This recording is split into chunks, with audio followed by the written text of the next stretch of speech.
Howdy. And welcome. How are we doing? It is Friday, which means weekend, and I'm sure most people are more or less on vacation the rest of the year. So, welcome. Where to start?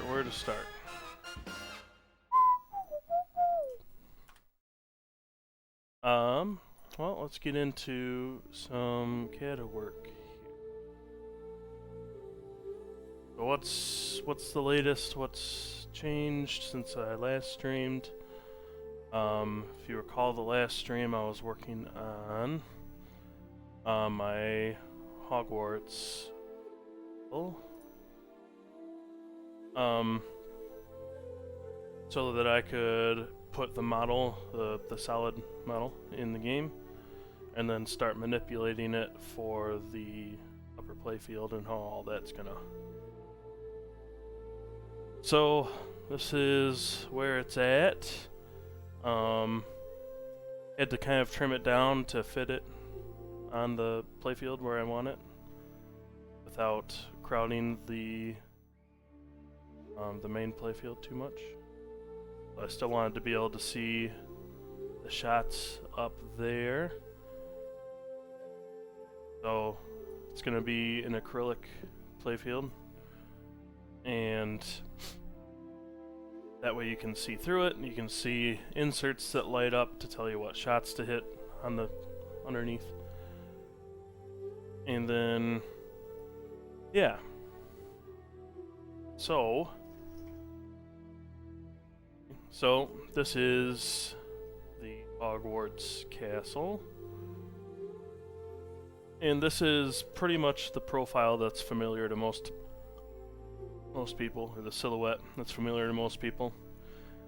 I did actually draw the entire castle, which you can kind of see over here on the left side, this file here.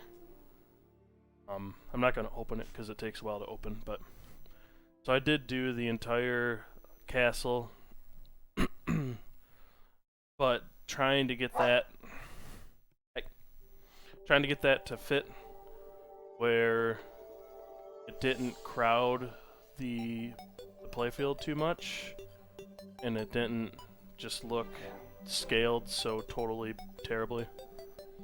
It was a challenge, so I took that and I trimmed it down. I chopped off all of like the dorms and classrooms off the back over here to the right. But everything else is here. You got the Great Hall and the main tower here with the moving staircase and all that. So that's all drawn out, and that'll sit kind of on top of the plastics above the upper playfield. Dog. Go on, Kirby. Kirby's in the background just growling and playful growling. Anywho. So yeah, this is it. I guess let me explain kind of my thought process on this upper playfield here. So first of all, it's kind of cut off over top of these ramps here, so it won't interfere with any balls going up those ramps. There's plenty of space underneath clearance. Same with this back middle ramp right there. Same thing. So I made sure that that's all accounted for. That kind of, along with the sidewalls of these ramps here, kind of framed in the shape that I'm able to work with as far as space goes up here. So let me hide Hogwarts. So if we go to a top-down view here, there you can kind of see, like, that's the shape, the space I had available to work with up there. Not a ton, but it's enough to pack in a few different shots. And So I guess I'll start off first. Let's explain how you get the ball to this upper playfield. There are two ways that the ball can enter this playfield. One of it, which is right here, from the sorting hat diverter. So that diverter has the ability to kick a ball over onto this upper playfield. Or divert, not kick. So with that, you can do things like shoot this right ramp here. The magnet will hold the ball. The diverter can rotate over one lane, and then release the ball, and it'll roll down onto this playfield. So you can kind of see where the height of this playfield is in relation to where it would fall off here. Go into a top-down view. The goal here is that it would roll off and then down into this kind of semi-orbit looking thing. So it'll roll down into here. I'll have a post kind of right at the end of this with a rubber on it, so that as that ball rolls down this rail, it'll bounce off that post and kind of out into play over here. So that's one way that the ball can get to the playfield. The other way that it can get to the playfield is, if you look down right here, there's a scoop, buck, and I'm gonna reposition that buck so that this curved portion actually comes all the way up top into here. Maybe. Although I think I just realized there might be a problem there. I don't know yet. I gotta think through that. I didn't account for the thickness of this playfield. So let's find out. Nope. So that's not gonna work unless I make the playfield thinner. Right now it's 1/2 inch acrylic. Maybe I can get away with 3/8, but that's still gonna be cutting it very close. I'm gonna hide the Quidditch screens.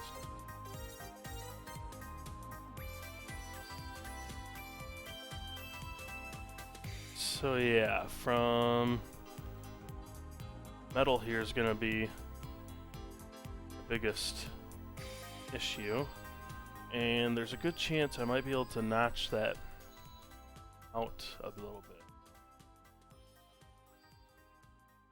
Might be doable. I just don't want it to lose too much strength because it's holding some mechs on it too.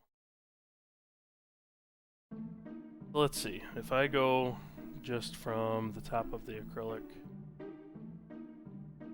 there. So yeah, 3/4 of an inch. Definitely not going to fit a ball through there.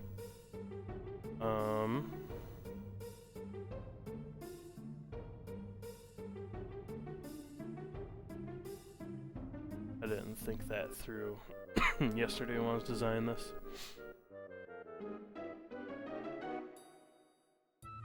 Not entirely sure.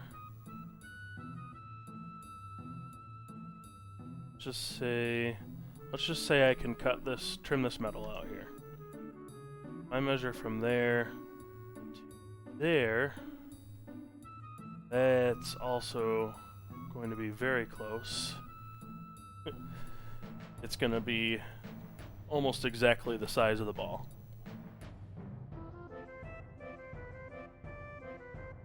So in order to use this as a way to get a ball up to this playfield, I would have to notch out this bracket that supports the Quidditch assembly, which could be doable. I would only need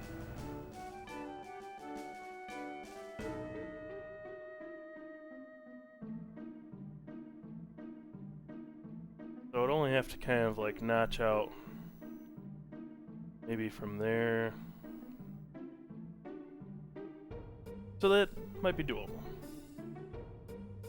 Then the other question becomes, can I get away with a 3/8 piece of acrylic here? If that's the case, then I can most definitely make it happen. The other thing I need to figure out today, before I get too far along here, is the distance from the bottom of that upper playfield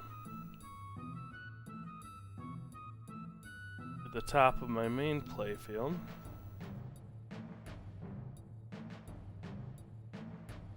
So that is 1 and 6, 8, 7, 5. 7, 5. Can't do math in my head. That's kind of close to 5/8. Let me bring up my old handy dandy decimal fraction.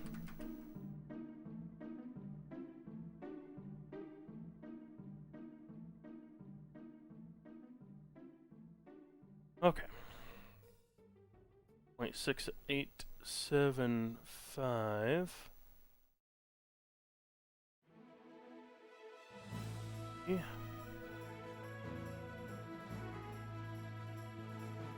I feel like this is skipping over some. It is.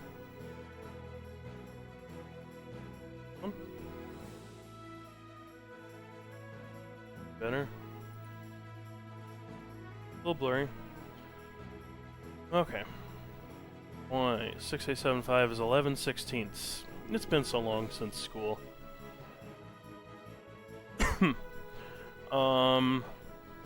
So I think, if I remember correctly, that is set up to include the thickness of a washer to support it on top of a post.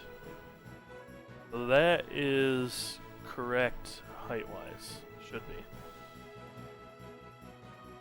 Might be even a little much, but I can mess around with that. I think that's doable. So I guess first thing, let's notch out that Quidditch playfield bracket. So I'm doing a sketch on the plane of that bracket there, and I want to project essentially that, and that. That would get me to what, the back side of that. So, okay. I'm gonna offset that to account for the thickness of that steel. And then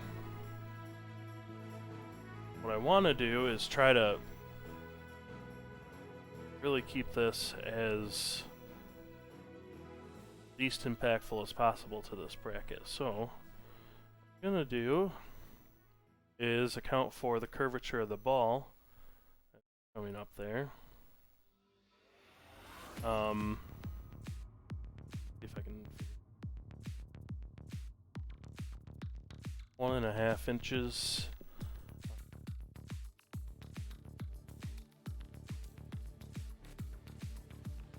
Let me think through how I want to do this.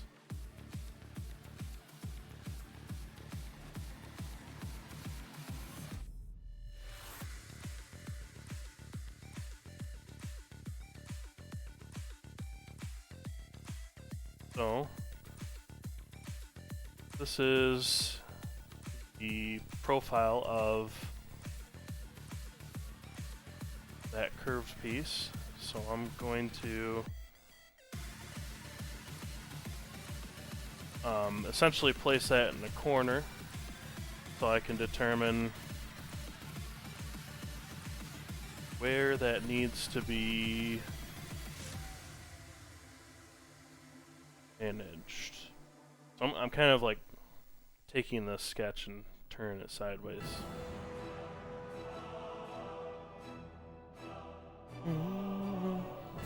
Oh man, the memories this brings back.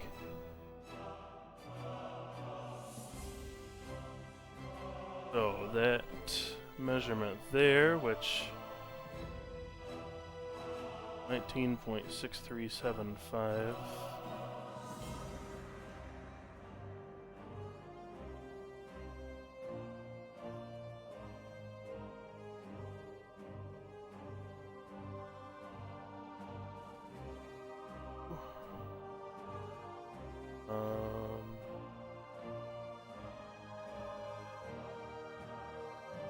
I'm thinking. Hard for me to think.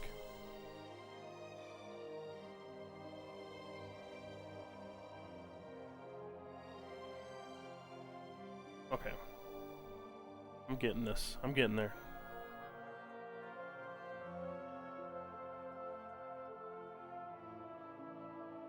Offset this. Thickness of the metal. And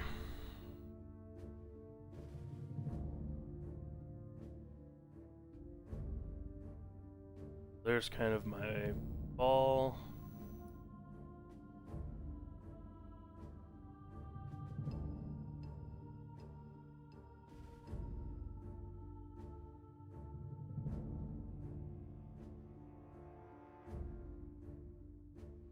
That's kind of like a sideways look.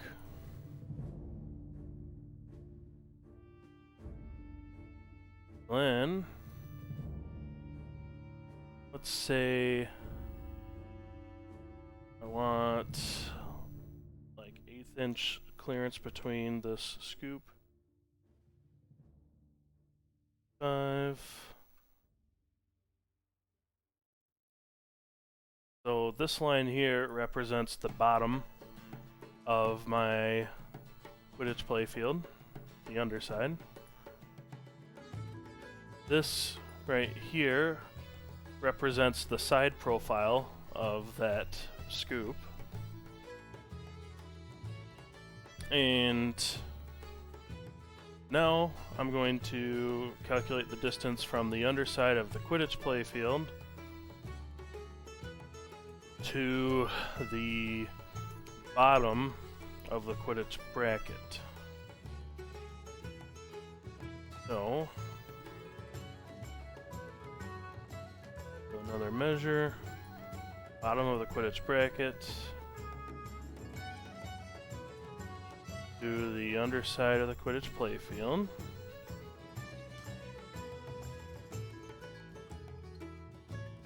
Which is 7.4 millimeters. 7.4 millimeters. You can kind of see it up top there. So now, let's offset from there. I don't like this.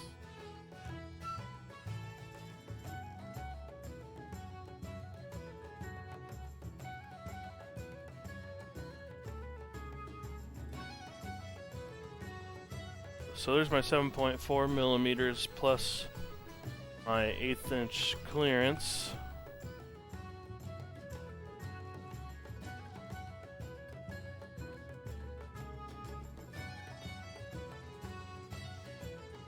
$1.4 Yep. Minus my 1/8 inch clearance. Okay, that does look right. Okay.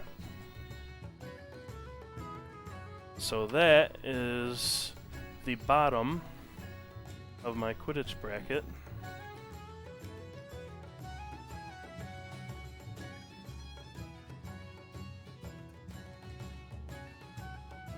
Okay, so that line represents the bottom of my Quidditch bracket. Top line here represents the bottom of my Quidditch playfield. This line here allows me 1/8 of an inch clearance from the top of my scoop, or whatever you want to call it. So now, I'm just gonna this. So this would represent the thickness of my Quidditch bracket. So now, if we pretend this is from the side view, so now if I want to make sure that the scoop here has enough of clearance from the bottom of the Quidditch bracket in my cutout, I'm going to pick the intersection here.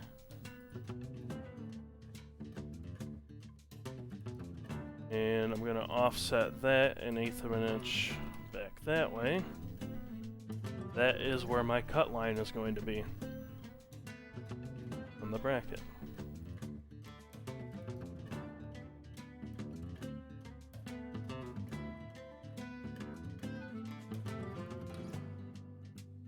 Hopefully that makes sense.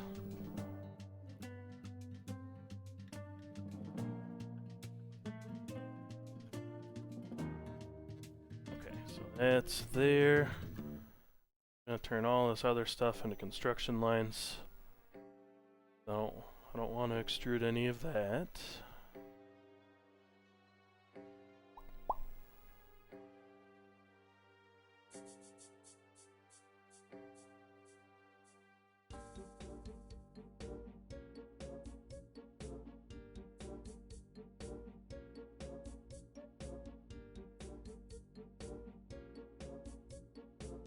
All these can be construction lines.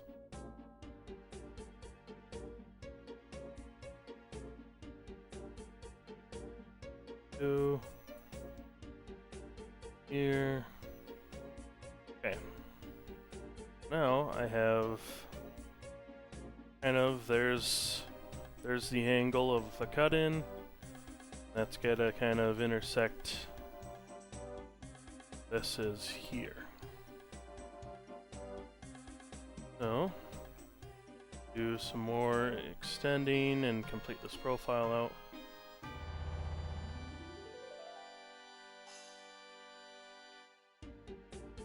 That there. Then let's project the edge there. Okay, so there's the profile that I need to cut out of that bracket. And that will give me the clearance I need to use that VUC in the back there to feed the Quidditch playfield. Or the Hogwarts playfield. Can't speak.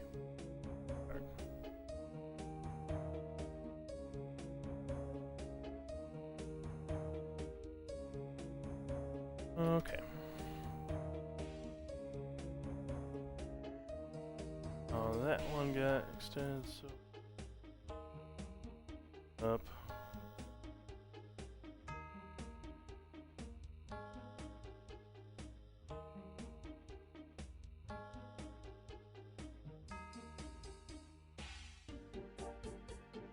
Okay. There we go. So that's profile that I need to extrude and cut out of that there. Here. Let's do that now. Profile. And I'm going to set my distance to object. Make sure I go all the way through it. Make sure it's not cutting through anything else. It shouldn't be because there's nothing else there. Enough. Okay. Go.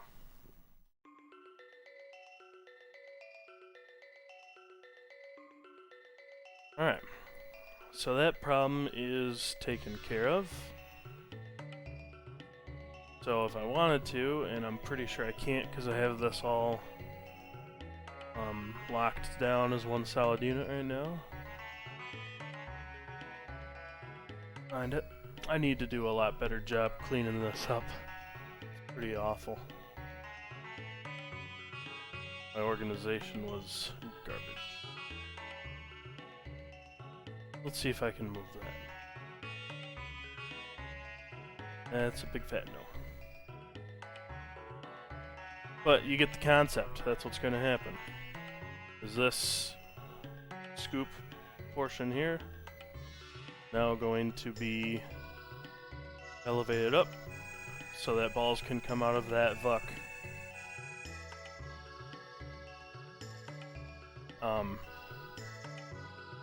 One thing that I might do, I'll probably custom design it, because I still want you to be able to shoot that scoop back there and have it kind of catch it.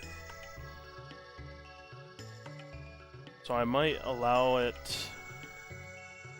Yeah, okay. So what I'll do is I'll custom design that scoop so it sits above. Maybe attaches to... Yeah, I'll attach it to this piece of metal here. And then down below, since there's all that space in behind it, down below I'll essentially have it so that when you shoot into there, it'll just have kind of like an angled down rubber on the back there, or piece of rubber, so that when the ball hits it, it kind of stops it and then it rolls back into the hole, or something of that nature. So that's what I'll do with that. But most importantly, I can now use that vuck to feed balls up here.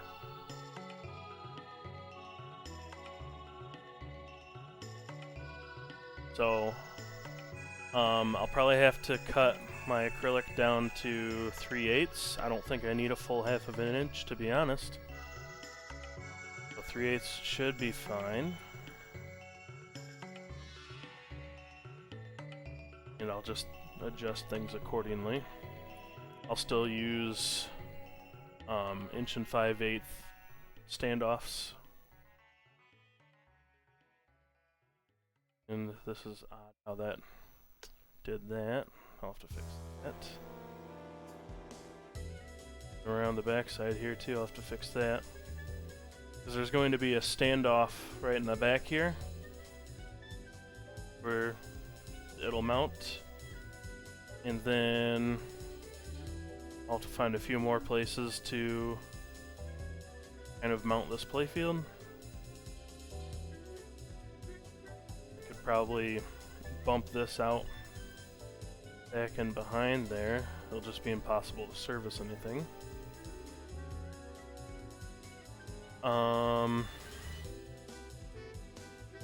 Back in here I can use this stud here and put a spacer or two in there. This one right here as well, that post is there already to be act as a mounting point for the Hogwarts playfield. So 1, 2, 3, maybe a 4th one tucked in back there if I need it. And then I need to figure out how to anchor this side somehow.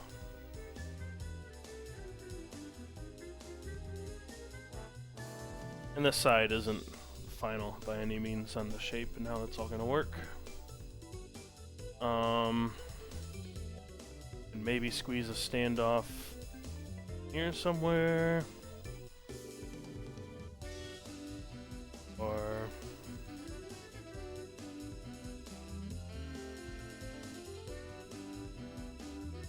I don't want to have to extend this all the way over here if I can avoid it, but maybe it will also look cleaner with less sharp corners kind of sticking out in the middle of nowhere. So if I extended this face here,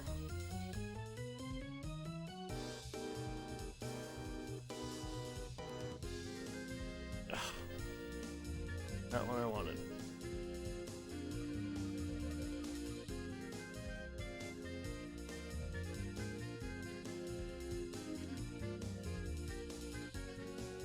So if I extended that kind of over like that, I could probably squeeze in a standoff right here. Maybe that'll be enough. But I have one here, one here, one here, one here. That's 4.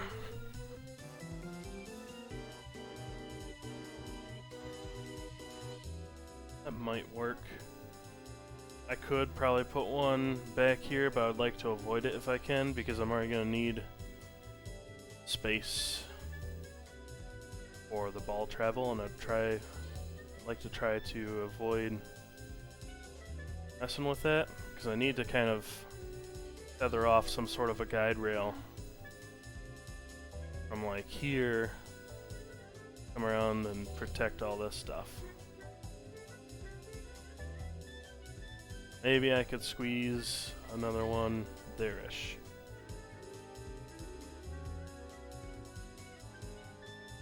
So that's possible.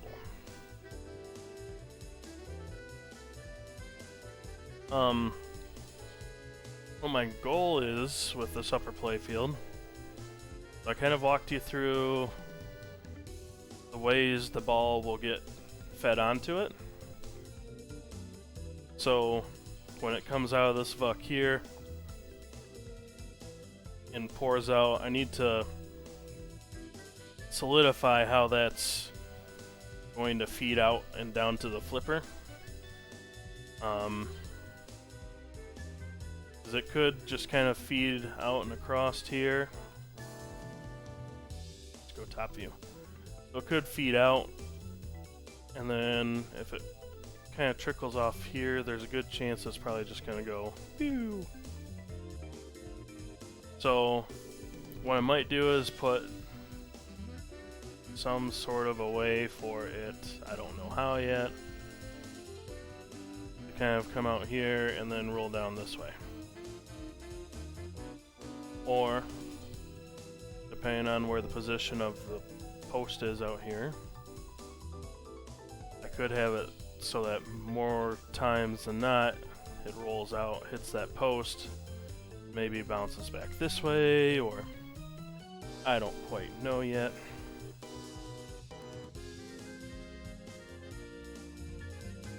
Yeah. Jury's still out on that one. And the positioning of these targets is all subject to change. So essentially what we have is there's your flipper. Off of that flipper, start with the right here. So this, remember how the ball feeds out of the sorting hat down here, and then it'll kind of bounce over towards your flipper.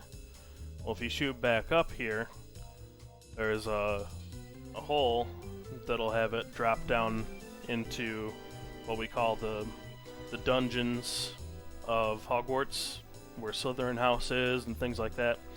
So that'll be a specific shot to the dungeons. Yeah. So then, next shot further in. Yo, what up, Turbo? Thanks for popping in. The next shot further in here, that there. I'll probably have just like a snubber rubber to protect the end of the metal there, because I don't want to like put a big old fat post in here and clog this up too much. So my thought process with this is that you shoot into this little turnaround, and then let me bring the Hogwarts sculpt back in here. So that kind of would cut its way in through the model here, and there'd be a ramp, essentially, that ramps it up high enough to get where it would pass through kind of like right here. So you'd shoot in there, and it would spiral up about 1.5 inches, which shouldn't be too much I don't think, as far as power requirements from that flipper. So it should kind of spiral up and around this main tower, and then it'll pop out the wall here onto a wire form, and that wire form will feed back to the flipper. So the wire form will come here, and then the ball will drop down and feed your flipper again. So yeah, that'll be a wamp shot. We'll be shooting the wamps to light battle. Yeah, so that's kind of the concept there. This is all subject to change, but I'm just kind of rough drafting what this upper playfield should do and how it should play, and you know, trying to make it a little interesting. So with that shot, that's kind of what I would call an orbit of sorts, because it's just a ramp. It's like an orbit ramp that kind of loops right back around, feeds down a wire form, and drops at your flipper. The outer shot is the one where you would shoot into the dungeons of the old Hogwarts, where Slytherin House is. And then I have 3 stand-up targets here. Right now, just kind of roughly placed. There's enough room so the ball can kind of come out right here, out of the flue network. And then how that feeds to the flipper is yet to be determined. Yeah, it's going to be definitely a custom cabinet.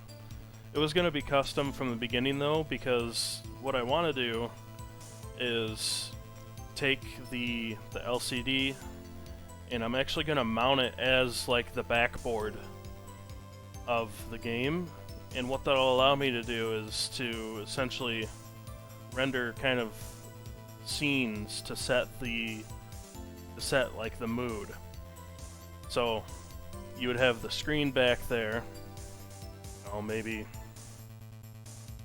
it's kind of about that size there, and you could render like a night sky or a sunny sky. You could have Quidditch players flying around, and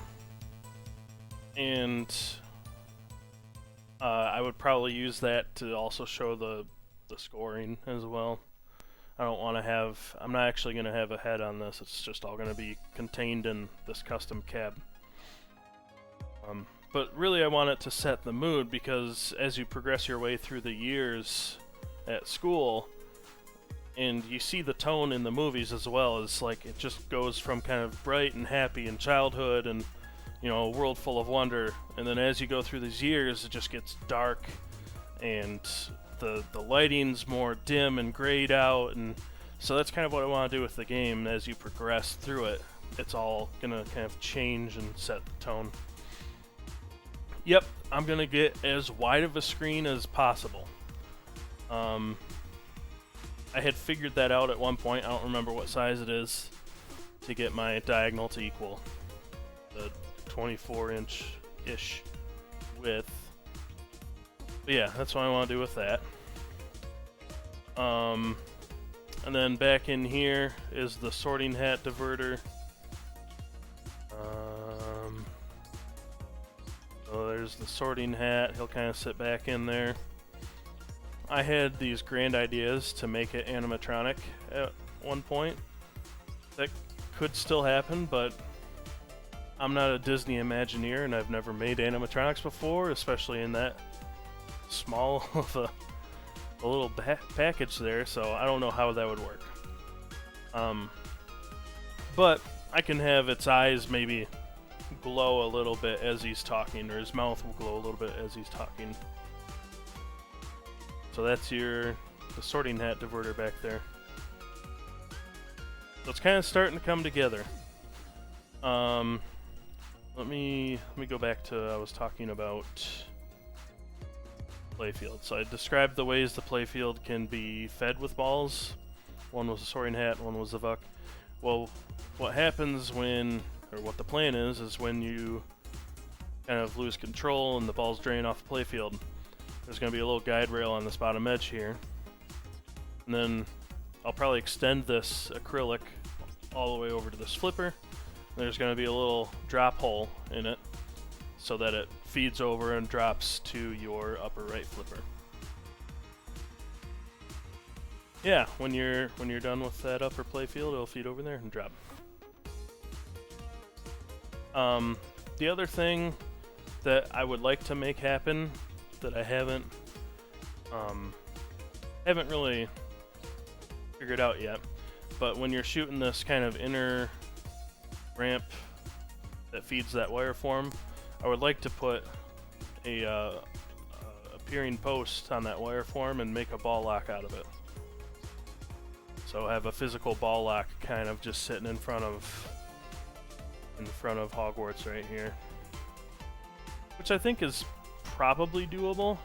I just need to figure out, can I do it with a coil and hide it in this great hall here? Probably not. So it's probably going to have to be like a server that just leverages a little, a servo that leverages a little arm out there. But I'll figure that out later. Mostly, before I got to cutting the white wood, is I wanted to really conceptualize the Hogwarts upper playfield to make sure that it thematically fits without being too cluttered.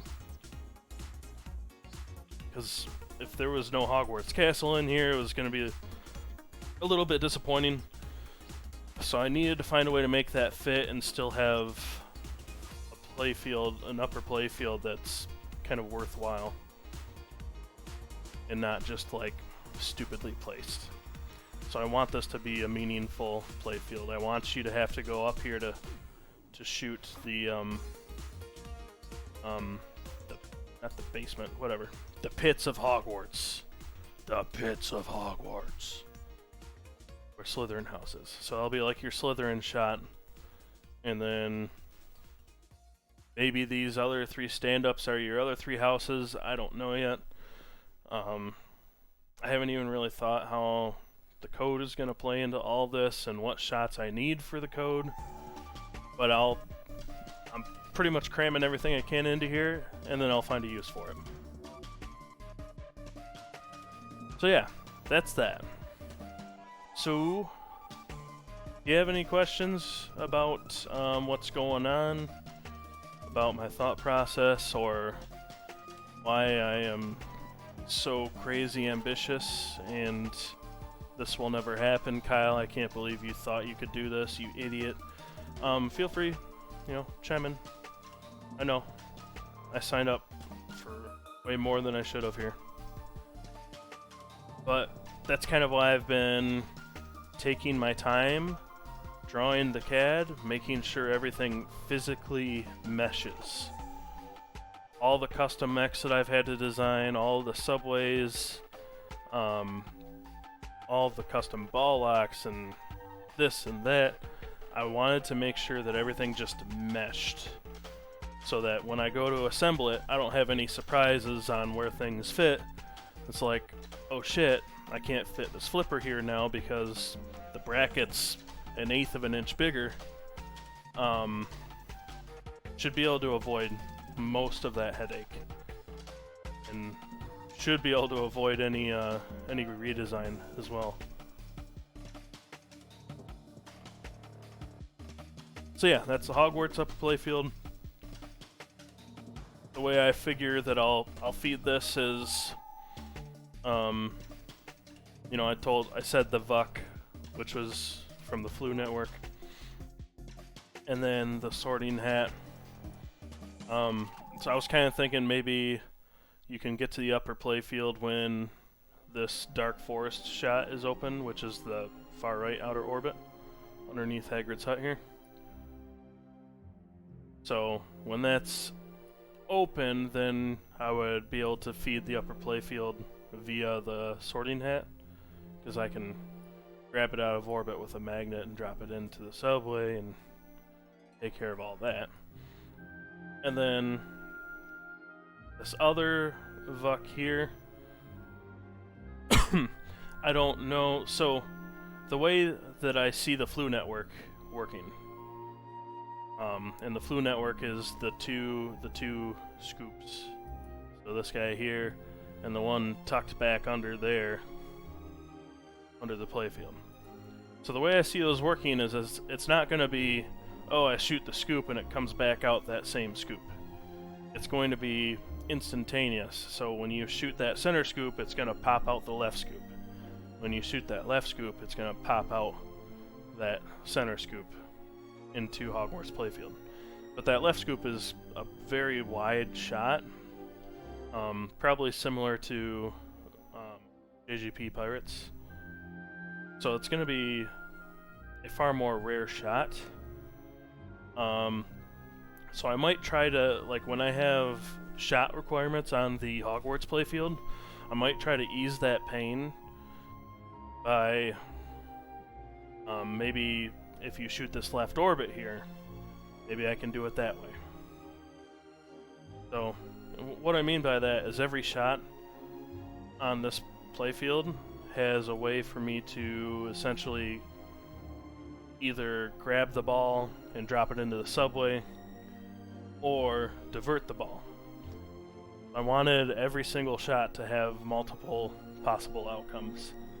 That was kind of one of my goals going into this, so that the way the game plays 100% changes with every mode. Now, it won't be like across the board every shot changes, but there will be like one or two shots, maybe I'll change a diverter or, you know, enable the magnets based on the mode.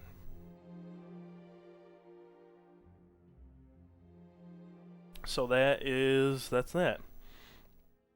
So I think what I'm gonna do is pop the height of this playfield down here. Well, first let me go in here and mess with the profiles that it's extracting. Around this flipper, it's doing some funkiness.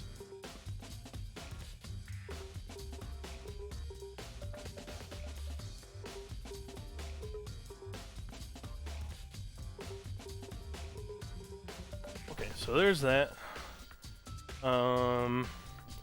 Probably need to account for that post.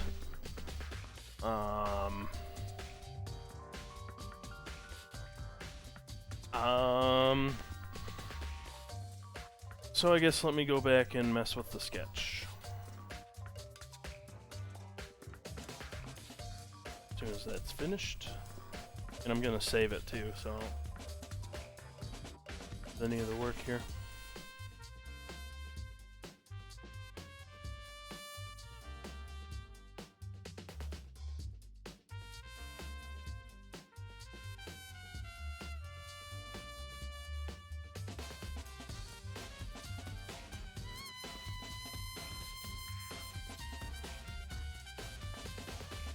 Some sweet jams.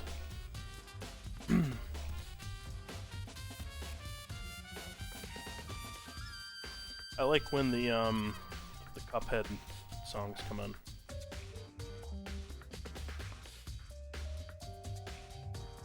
Okay. So let's go mess with that sketch.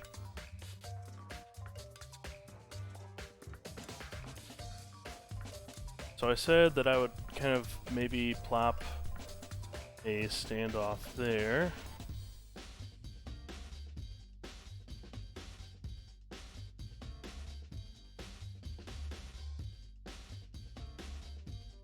Doesn't really need to be perfect. I wish I had one nearby that I could measure. No? I put my toolbox. So I have the post holes like kind of programmed in here. I can say like the 832 barrel is gonna be that size. I'm talking about the T-nut sizes.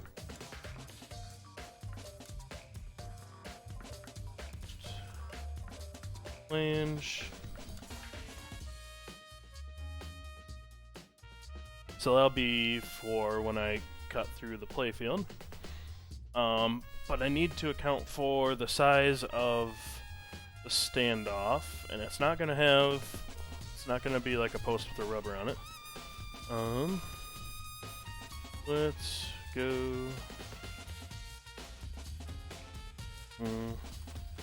Standoff? Okay. And we're looking for roughly right 1 5/8.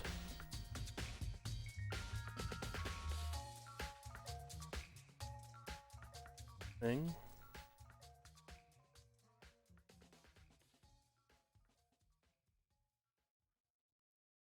I don't even know if these are the standoffs I want to use. Probably. Oh, no. Yeah. Those would be there. I need one shorter. Need something that can go all the way through the playfield and thread into T-nut. Alternatively, I could do just a standard post. Do a standoff with that.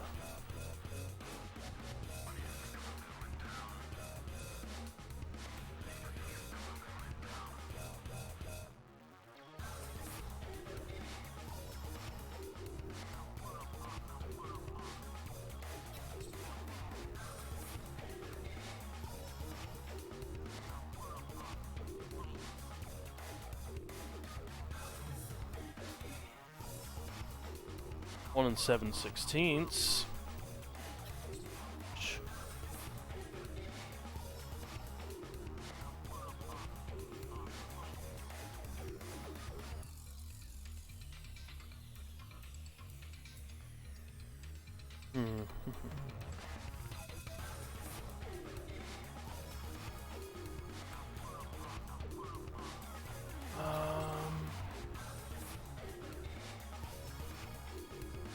Ooh.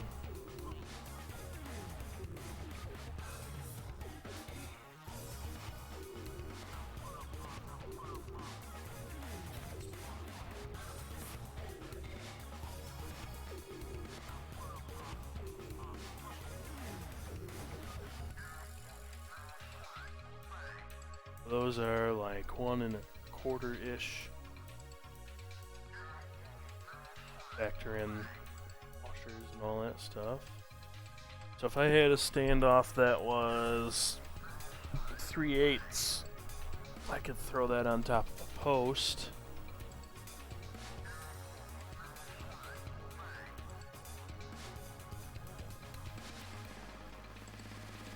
Measure out the washer.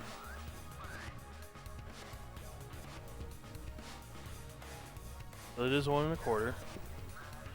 So yeah, if I did 3/8 standoff or a 1 5/8 standoff,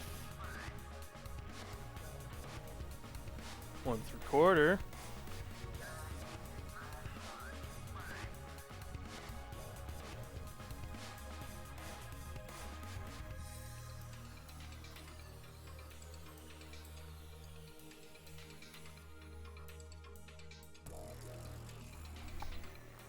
One 16th, 1 1/4.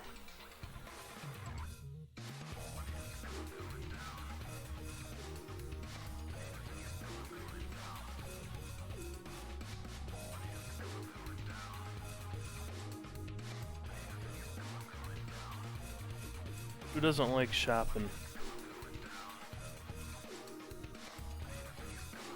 That's the other thing. These are 632. Is that what I want? Probably not. I want 2 and I want.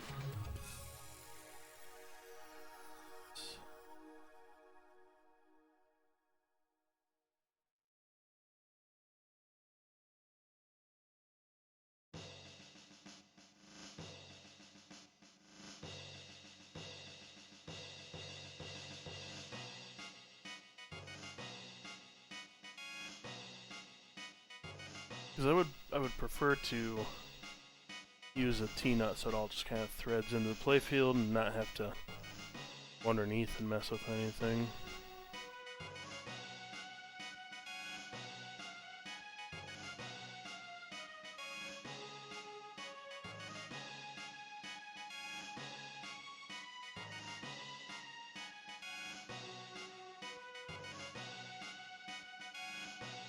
Inch. Getting into 1032.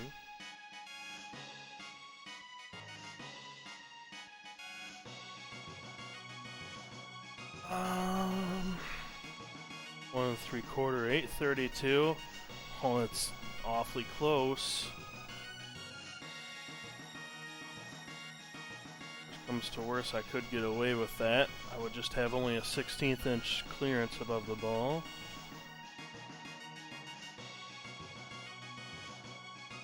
There's gotta be an 832 by 1 5/8 somewhere.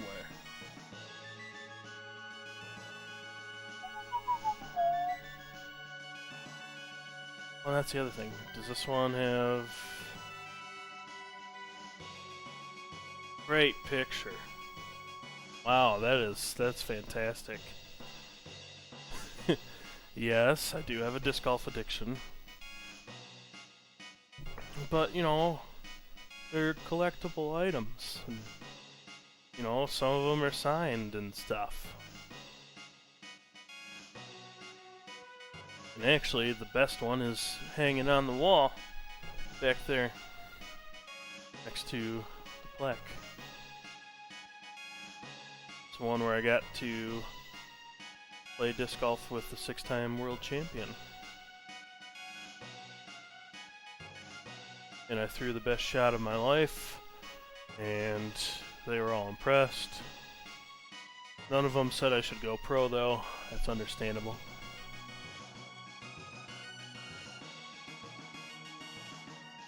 But we did end up taking my shots. It was awesome.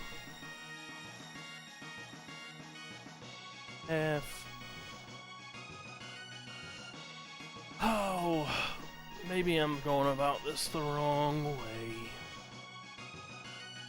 Not a lot of these have, like, extended threads that I would think should be able to go all the way through a T-nut.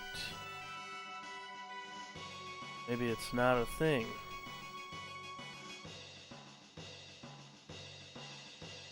Or maybe I'm overthinking.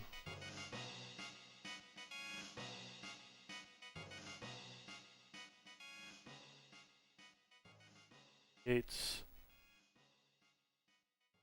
2, so that would thread into the top of a post if I went that route. Wait, what is this? So 3/8 inch, but now it's saying it's 3 1/4. Oh, so it's a 3/8 end wrench. I am looking for something just like this with a little bit longer thread and the hex shaft has got to be 1 5/8.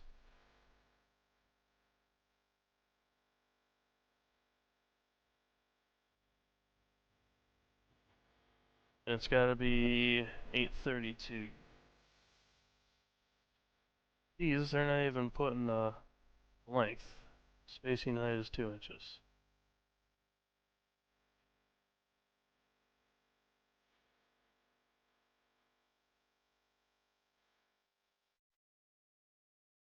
Like, that's annoying. Put it in the description, yo. 1 3/8.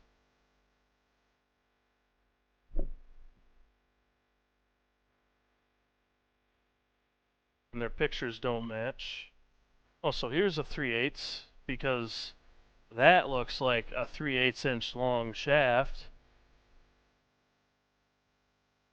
Or is it 3/8? They didn't even put a length in this one.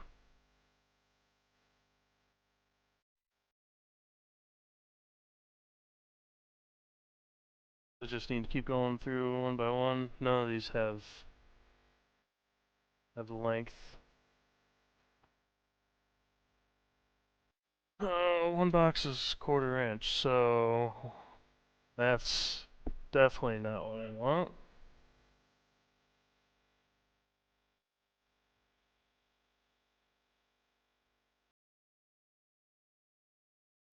Yeah, it's 3/8 hex.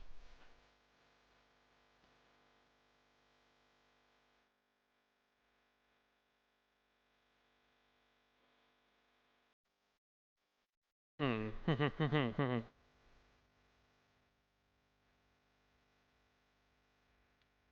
And plastic, plastic, plastic. Maybe I'm going about searching for this the wrong way too. I don't think their search capabilities on here.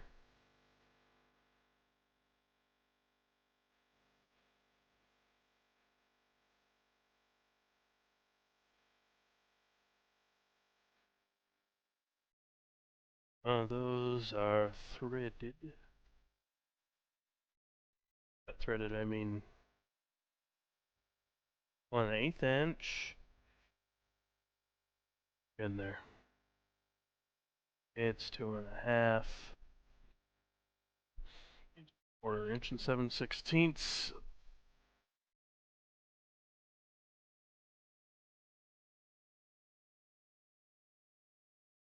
I'm gonna go through all this and not see an inch and 5/8. Yeah, but if I cut down, I'm gonna have to rethread the female end of it as well.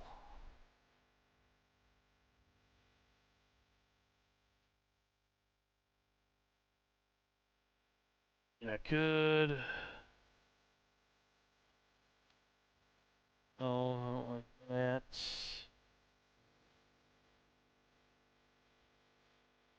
Okay, so that's the last of those pages. Let's go Playfield hardware and fasteners. Oh.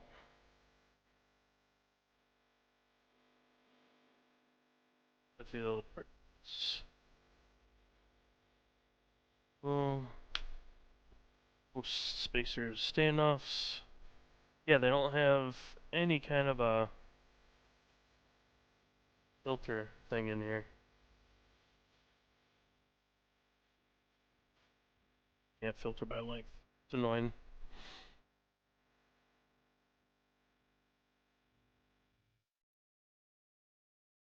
How else could I go about doing this?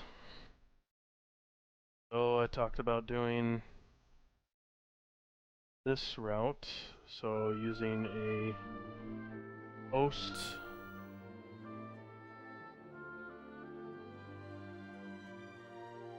Right here. Name, sort by, let's do by popularity. Yeah, because, you know, why not?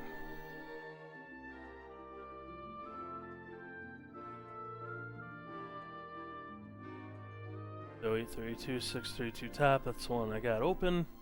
If I could find a 632 3/8 inch standoff, I can go that route and just thread into it.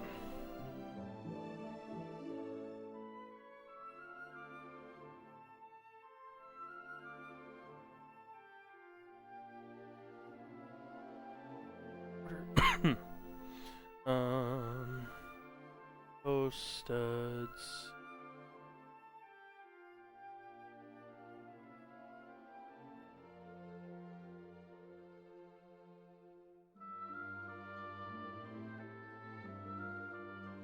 I'm browsing very slowly, and I apologize.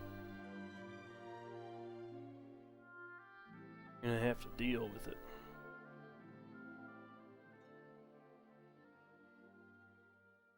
Ba-bum.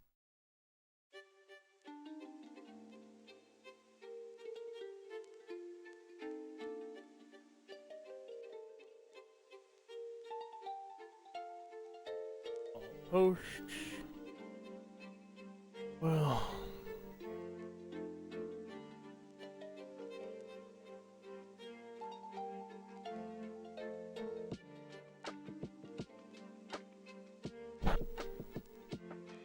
1 inch. I know, isn't it? This is so exciting. I mean, don't lie. You would be doing the same thing at home. You're probably doing the same thing right now, just scrolling through web pages. How exciting.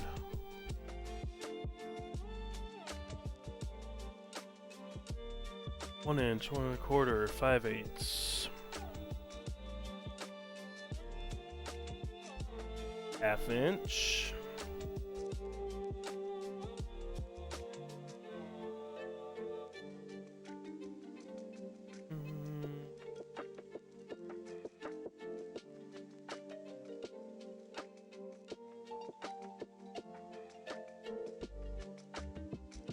Oh, 1 inch.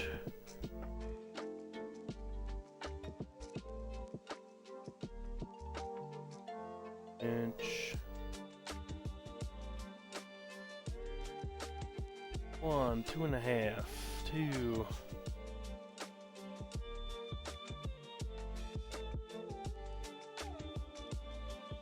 Half.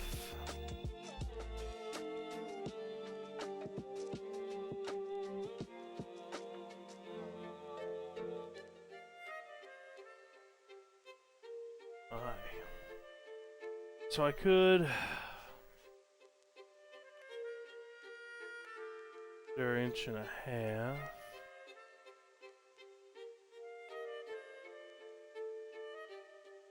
Are these 1.5 inches spacer or 1.5 inches overall length? Yeah. Might go that route.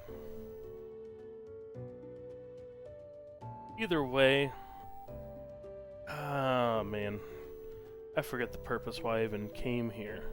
I think I was gonna look up kind of the size overall of the standoff and make sure I could accommodate that.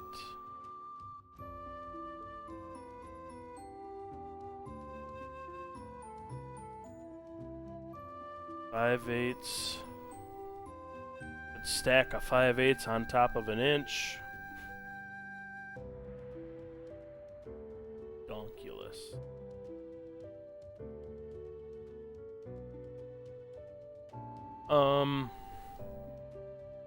I don't know what's the most common size of the hex spacer. 5/16, quarter.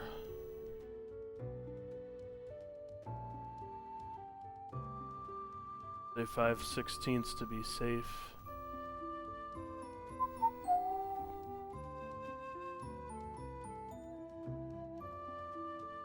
Like now I'm not even paying attention to what I'm looking at. Doing great. This is great work. Thanks for tagging along and me doing this post. Hope you're enjoying this hot content. Nothing better. Go find better content. I bet you can.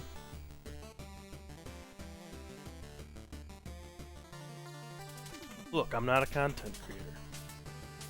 So, you know, deal. Oh, let me swing over to McMaster.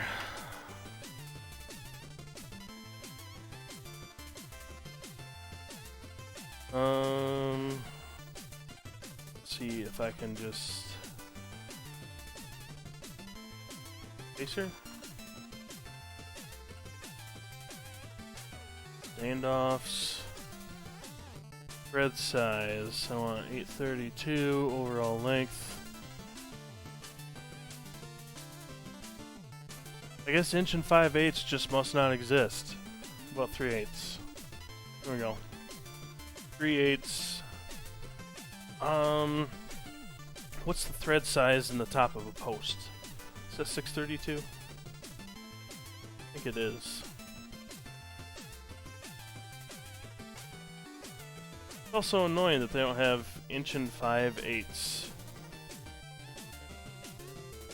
Looks like when you get above an inch, it just all goes in quarters.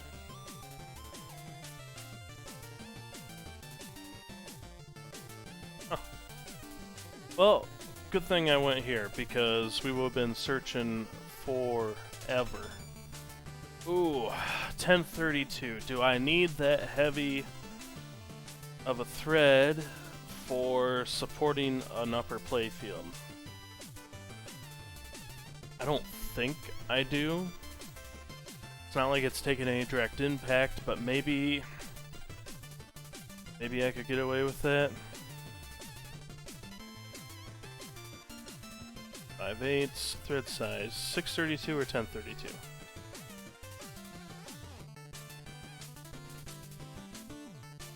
And what's the thread size on top for the tap? Is it also the same? X size. I mean, I could get away with 1032, I suppose. Yeah, they're both 1032.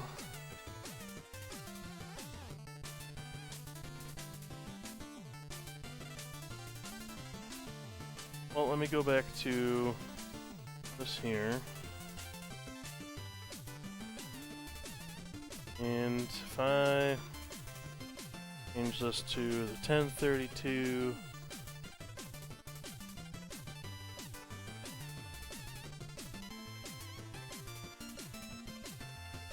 post 10 flange. Okay.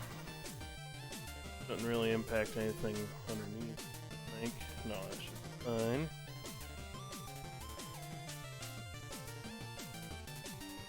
And then, what was that? X size.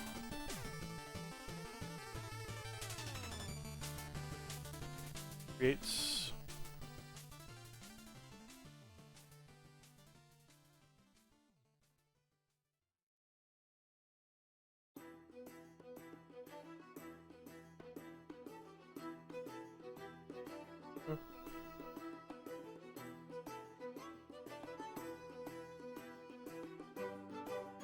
Oh, inch would be the radius of that. And there's all kinds of space in there, right? Should be able to get in there and wrench on that. No problem. No problemo.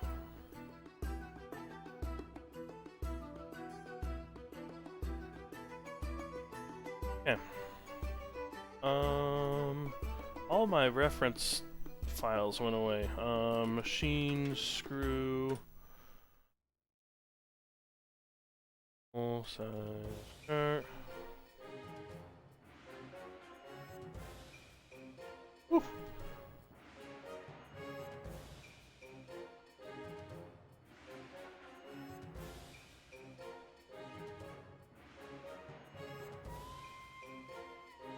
Oh, that is ugly. No.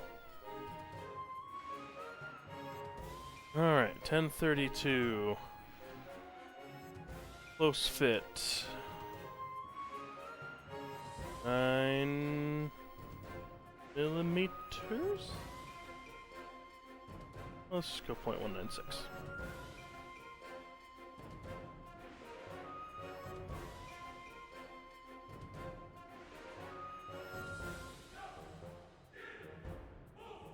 Okay. Well, that's the size of the hole through the playfield. Accommodate 1032.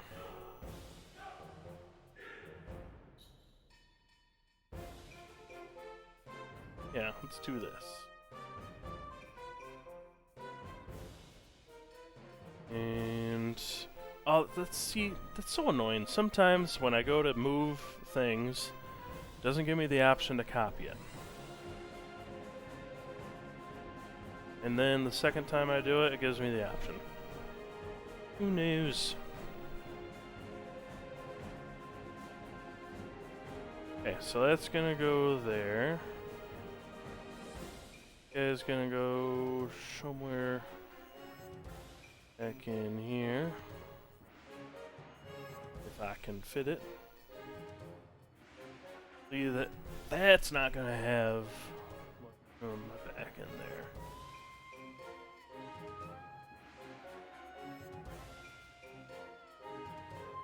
Guess it would help if I had an orientation, right? That's not gonna have room to turn. So I pretty much would have to go in before the rail is in place. Screw it, we're doing it.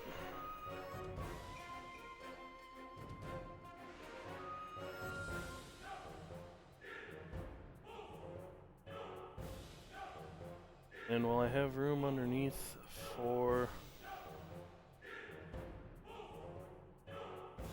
that? Yeah, that should be fine. That back a wee little bit there.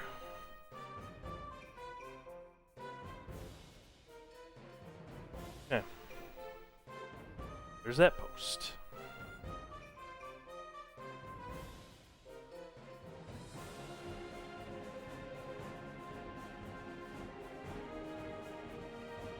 That one. Yeah. And I can make my hex construction line because I don't need to. I don't think I need to extrude that unless I want to get super crazy and detailed in my model here. But there's no point in me extruding these X's. I just need to make sure my holes are in the right. Those two there. This here, I'm going to have to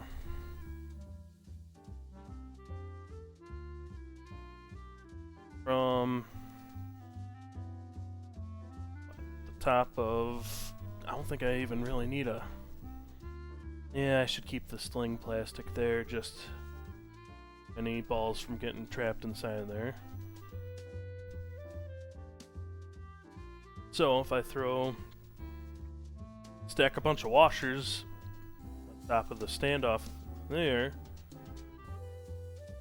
should most likely suffice. I'll just stack a shit ton of washers. Well,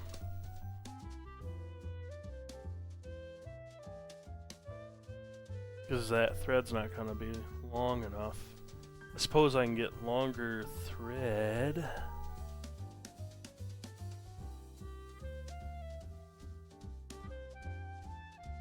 How long of a thread do I have?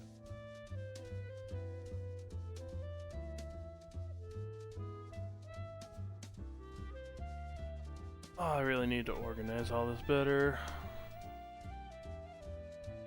But I fear if I try to do that, it's all gonna get messed up somehow.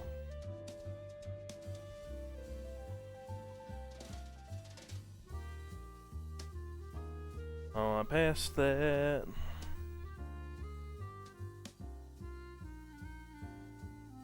One and 1/16.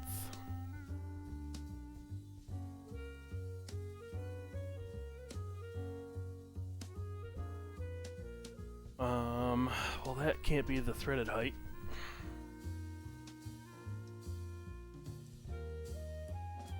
Don't mind me, just going back of this way. Browse a little bit, you know.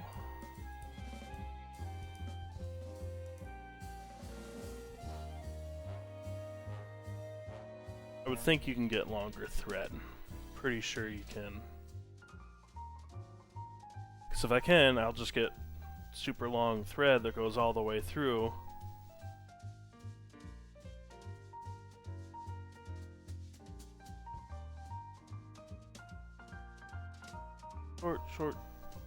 Shorties. Worst comes to worst, I can get just like probably a 1/2 inch hex spacer.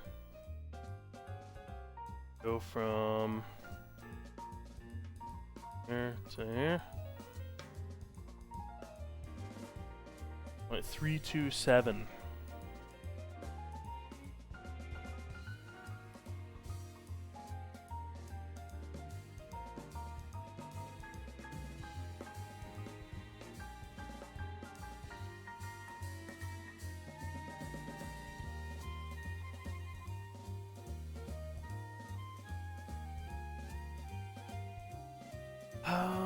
So actually, of that bracket there, it's actually gonna set up higher. We got 0.06 plus 0.75, whatever that ends up being.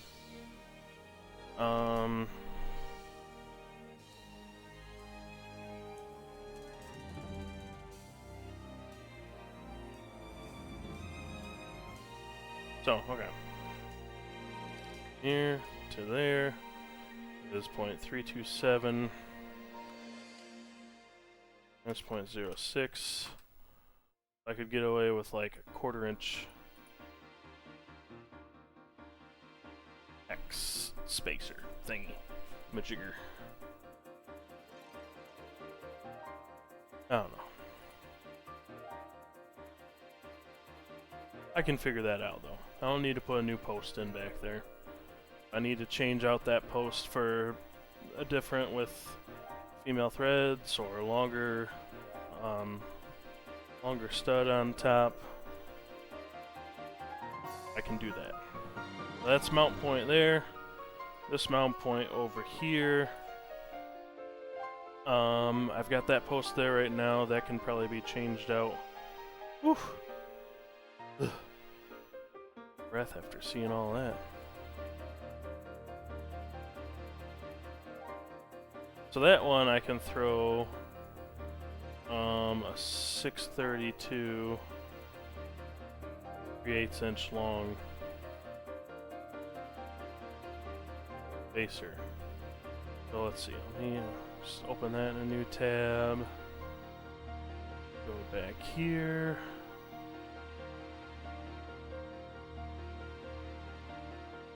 I want 3/8 inch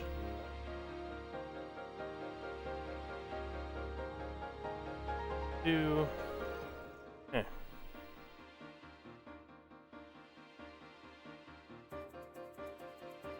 And I assume, yep, top thread is 632.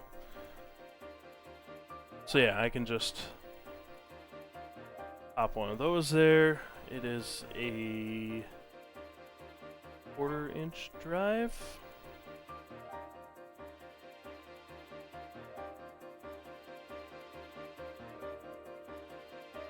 Oh wait, no. Looking at hex size. Wait, what did I look at the last one? 3/8 hex. Okay, that one I got correct. One. The 1/4 inch hex.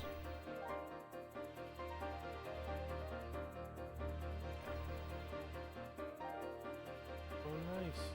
But I don't want 3/16. Actually, I want as fat as possible so it can support the playfield.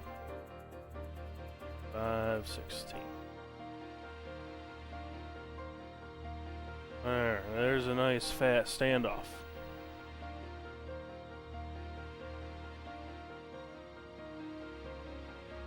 So, let me do a little projection.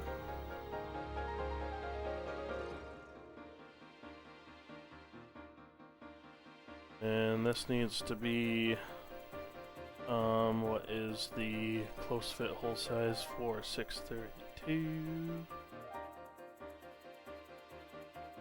632, close fit is 0.144. 0.144.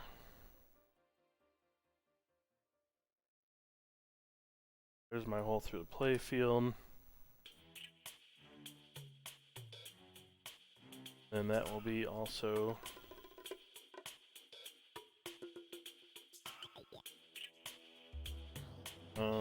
5/32. Okay. There's another mount point. This is what I'm trying to do today, is I want to make sure that I have all the mount points that I need for this upper playfield. so that when I go to cut my white wood, those holes are accounted for as far as posts go. No, I think both the dogs are out laying on the couch right now.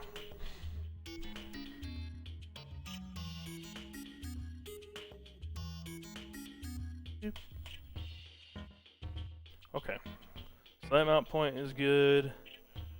That mount point is good, and that mount point is good. Yeah.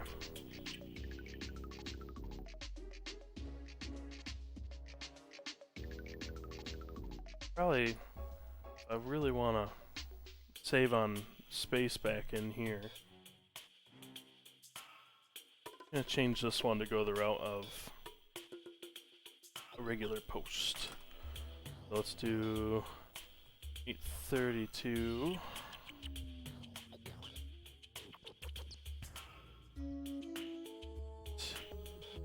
Hole here is going to be 0.144.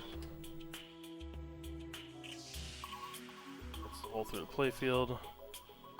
This here is going to be the barrel.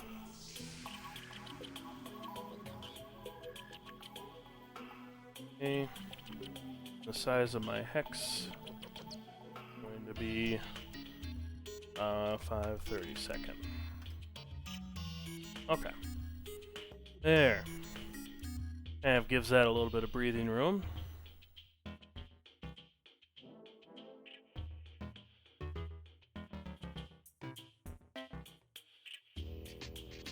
Yeah.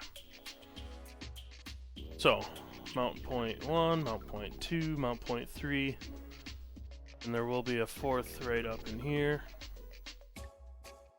That is probably enough here, I think. So, the next thing that I want to do, let's do that line there. I want to kind of cut out some of the unnecessary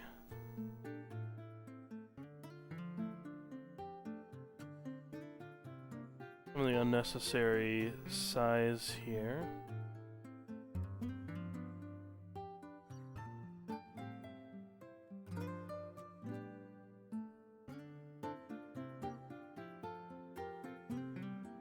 And extend this over where I can mount it there.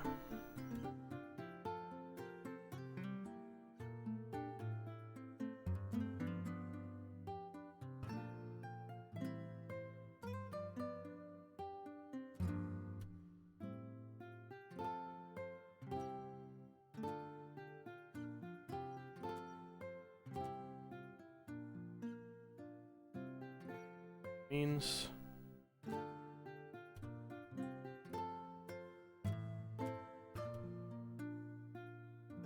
let's see, I could come at it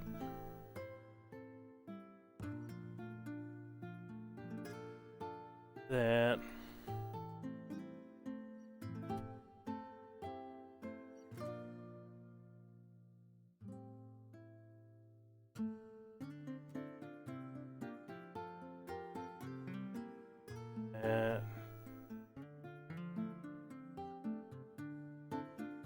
this perpendicular to there.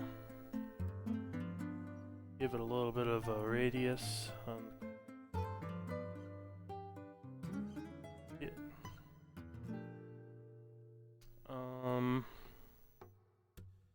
Gonna have to kind of bump in a little bit so that spinner has room. Make sure that's taken care of.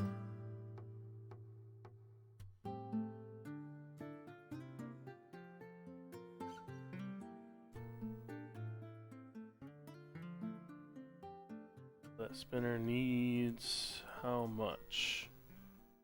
How much clearance does it need?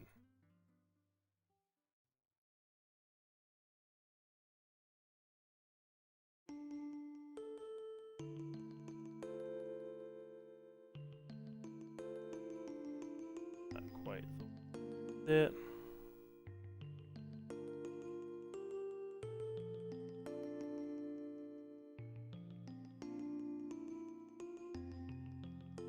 Well, height is approximately 29.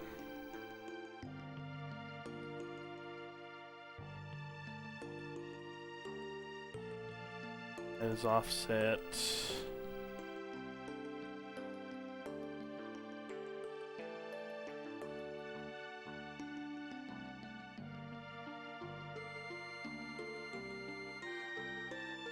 That goes from inside edge to inside edge. I want the longer one, so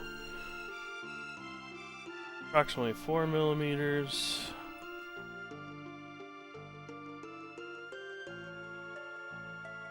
This was what? So 30 divided by 2, 15 minus 4. We'll just give it clearance. Kind of.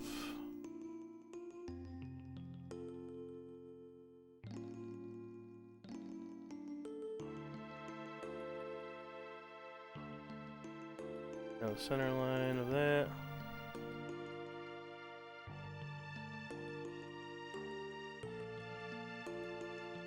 Millimeters.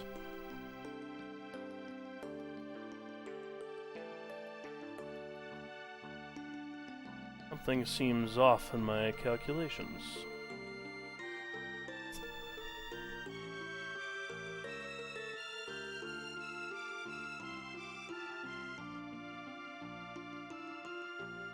Well, do 20 millimeters.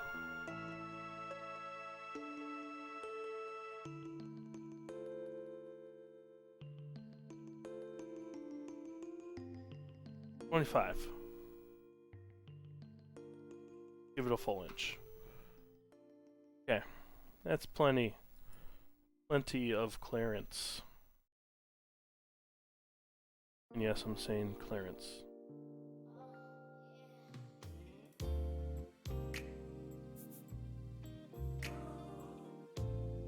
Okay. That gives that room to spin. Okay, so now this needs to go over. That's gonna need to be notched out around the switch. Nope.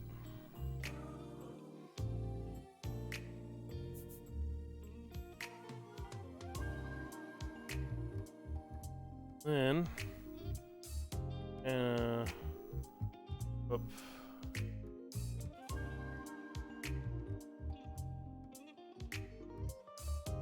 Isn't rocket science.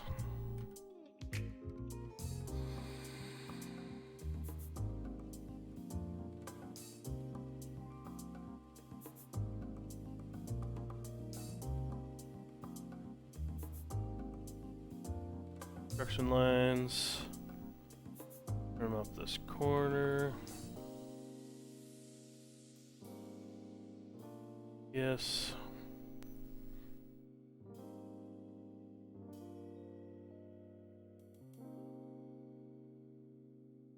Okay. That's there. And let's throw in a hole. Say, there's my ball.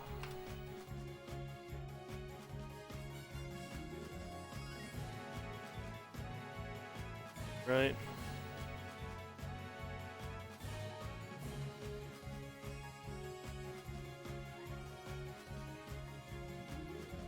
Give that a drop hole. Yeah, it might be a little. Well, nah, we'll call it good. I need that strength around the sides of that hole to make sure that this is still a solid mounting point over here.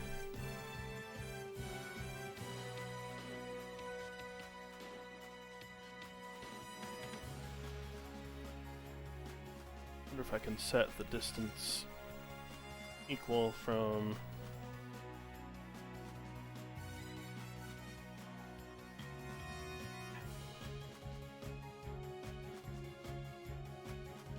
Well, no, I'm not gonna bother with that. Okay. That's the drop hole there.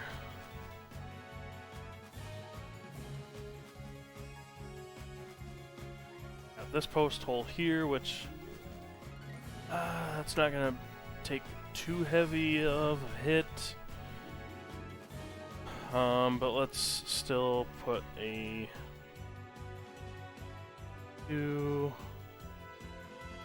1695.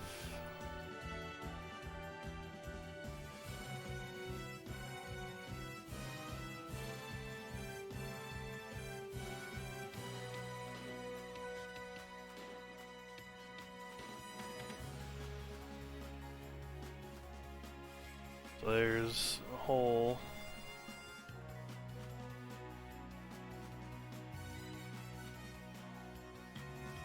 Actually, didn't want to do that. Gonna put this off the end here.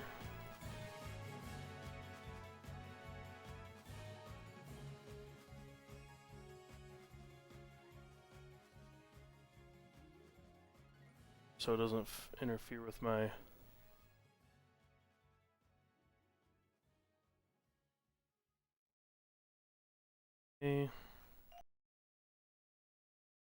That can all be repositioned accordingly.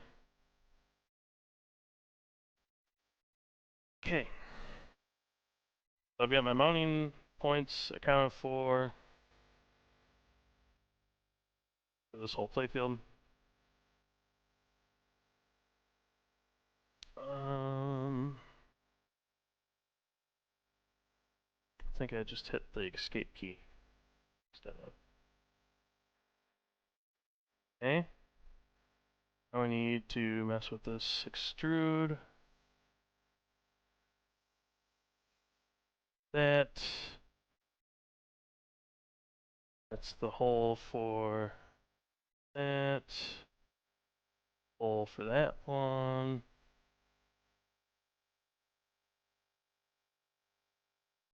Who did that? That hole's still good there.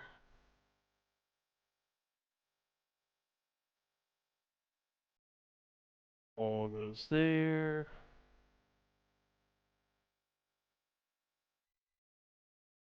Probably should put the hole in of that thread post over there. Start with 632.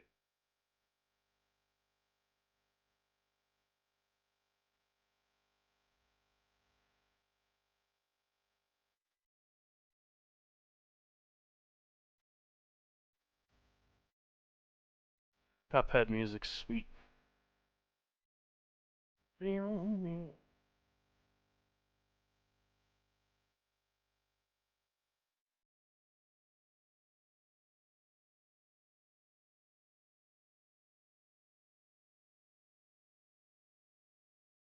Okay.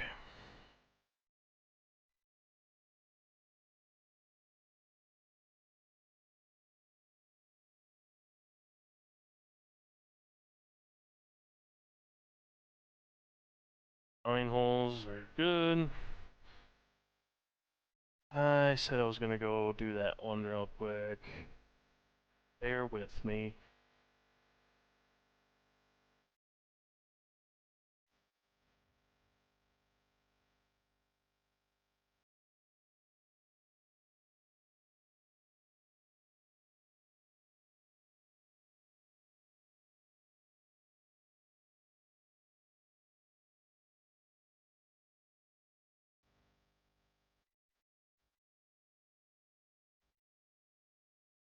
Alright, it's at least a starter hole for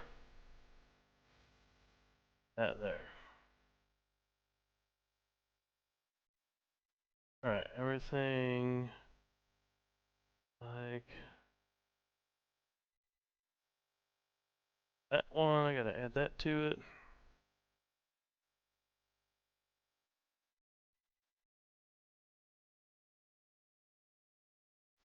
Okay. Good, those holes are good. Make sure my edge is there. Good. Yeah.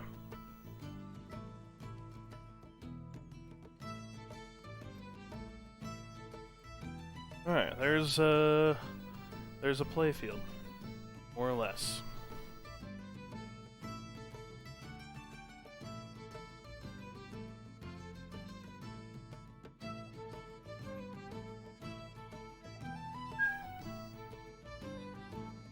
More or less. So I'll cut that on my CNC. What happened to my height? And that needs to be fixed there. Okay, we're getting there. Sure. Oh, where that little sliver is.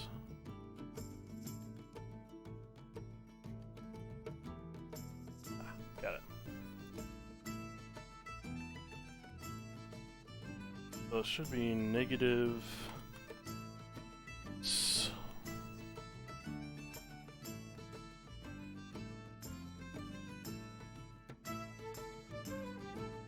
Okay.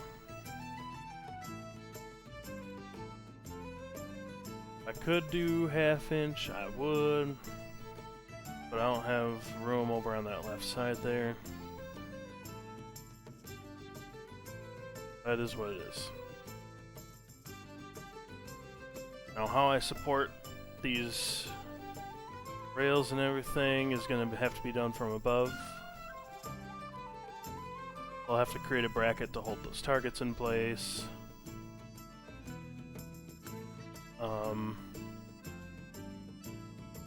I'll have to also have a spot on that bracket where I can attach these sheet metal guide and rails onto it. Okay. So now from this, what I need to do is I add these bottom two holes to my whitewood, and then we can call it quits on this.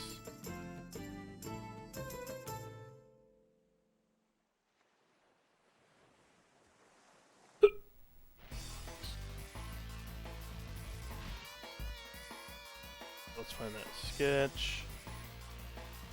So many sketches, I should clean those up. Need to rename this as Quidditch cutout for Hogwarts. Fuck Joust. What's up? Thanks for raiding, appreciate it. Hope you're doing alright. I am messing with some of the final stuff for my homebrew. Which in this case, I am currently finalizing where the mounting points will be for this upper playfield. Familiar with Pinball at all? So with that, I wanted to make that sketch visible. Thanks for the follow, I appreciate it. So I need to extrude some of these.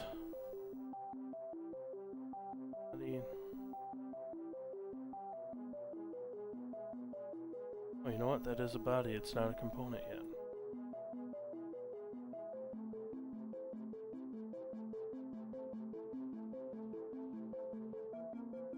That.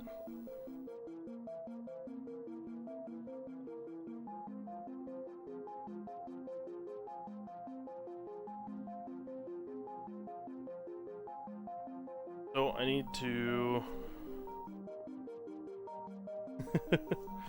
appreciate it. Thanks. Yeah. So I'm doing a Harry Potter homebrew. Pretty much all of it's done and mechanically designed, including a lot of like custom mechs and things like that. the final little piece before I can actually go to cut my whitewood is making sure all of my holes are in place.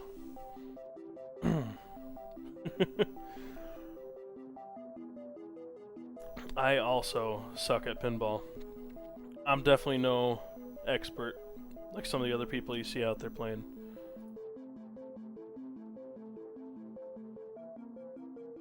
So I'm just going to make sure that I capture both of these holes for my T-nut.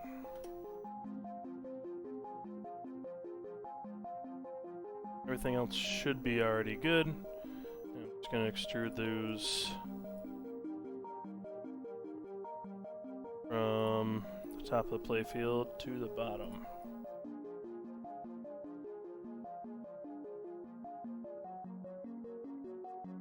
That. So there's my holes for my T-nuts.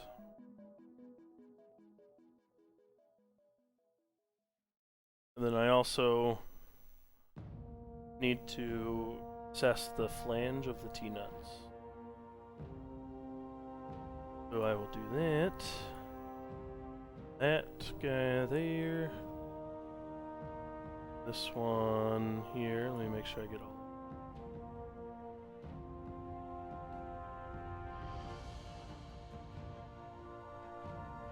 Okay. And I am going to those. I have some already cut in here, so I'm just going to match them from there.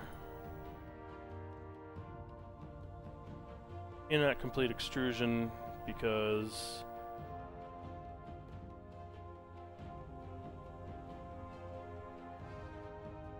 I can't. Fine there.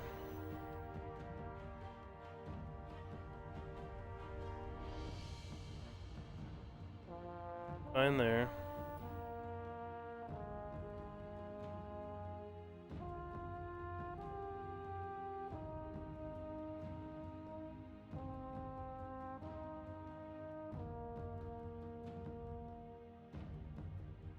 That should be fine in theory.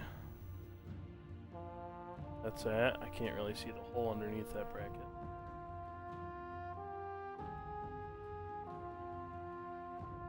Well,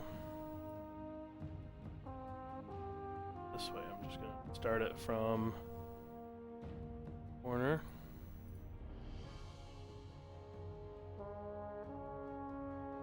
There. Sometimes it doesn't like when you go from one plane to another plane. Whatever reason.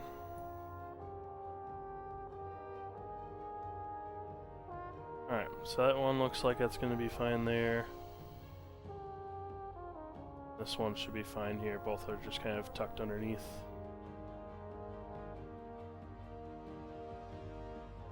Okay. Are complete. Need to rename this. So first let me turn that sketch off. I don't need it anymore.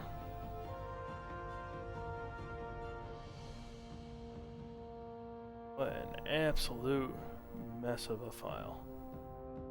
Lessons learned. Homebrew number 2 is get organized in Fusion.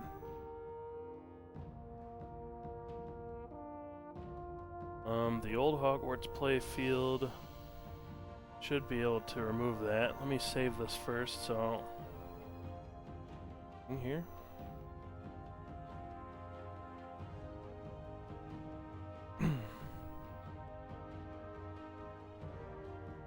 I have like this list of road to Whitewood that I've been checking things off. So this one.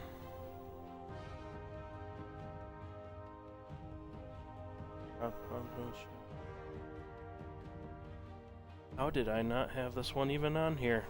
Wow. This is some high quality work. Hogwarts. Playfield mounts. Check. So what do I have left on here? I've got to do the end of stroke switches for the Quidditch playfield so that I can sense when the playfield has reached its bottom again, its end of movement. So I'm just going to put little micro switches underneath it that'll click in once the stepper motors bring it all the way back down. Everything else is really figuring out how to sense when a shot is made. So switches, optos, things of that nature. So I need to do the Quidditch playfield switches. And then let me do what I was going to do first. So let's remove that old Hogwarts playfield. Let's name this one Hogwarts playfield. On it.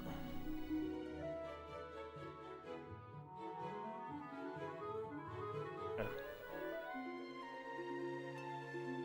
That's good there. And then roll back down to the bottom. There's Hogwarts. The other thing I need to do is for Gringotts.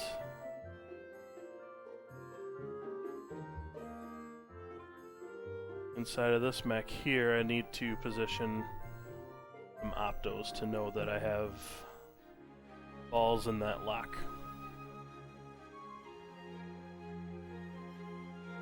Which I guess I could take care of that now.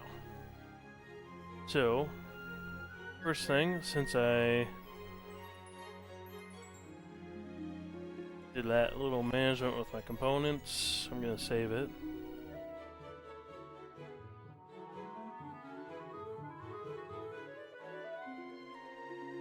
Oh, dropping frames. Holy moly. Yeah, I've dropped quite a bit. I wonder. Bet that's because I'm trying to record at the same time. Well, let's see if I stop recording. For anyone who watches this after the fact, thanks for watching. I'm stopping recording.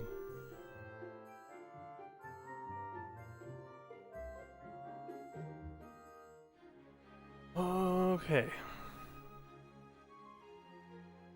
Yeah, so it was frames missed due to rendering lag. Means my GPU is kind of struggling to keep up here.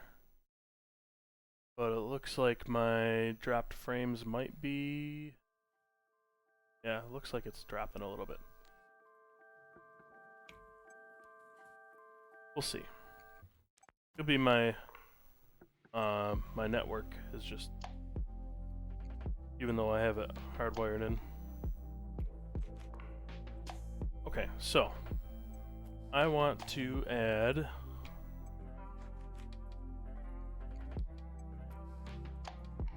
dropped frames, and then network is in parenthesis. I don't know how to read all of that, but either way, I am dropping frames, so I apologize. Go to my assets to is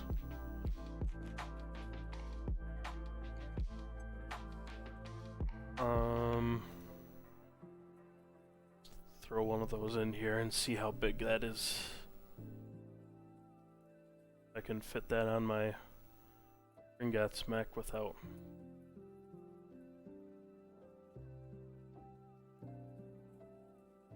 interfering with its operation.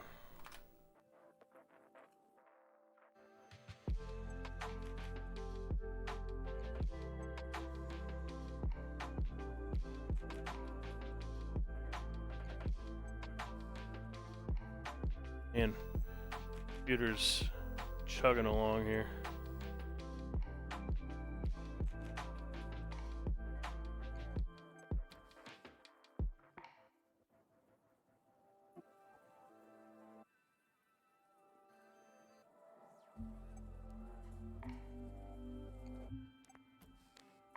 It looks like I can probably fit these on here.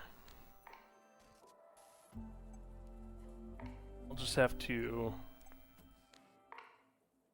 custom mount them on there.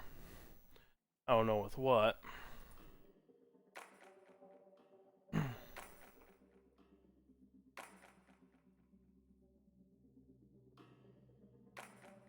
Keeping the preview window open. So like your actual OBS, your OBS kind of visual render of what's going on.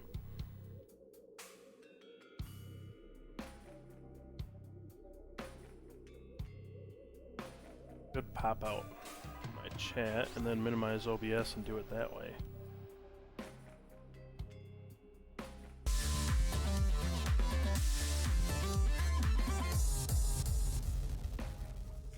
Thanks for the follow, appreciate it. Although I can't pop out chat and then minimize OBS, so we're just gonna have to deal.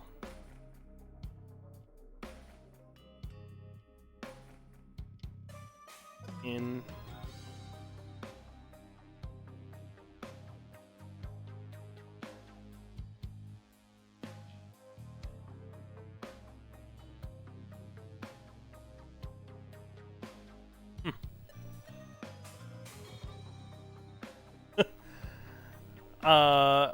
Naita?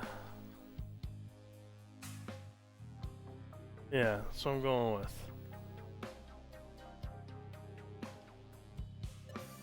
Naita. There you go. I did my best. I may not be the best host, but we're dealing with it. I think if I place this on here, wonder if I rotate it, if I'll have room for a bracket behind it that way.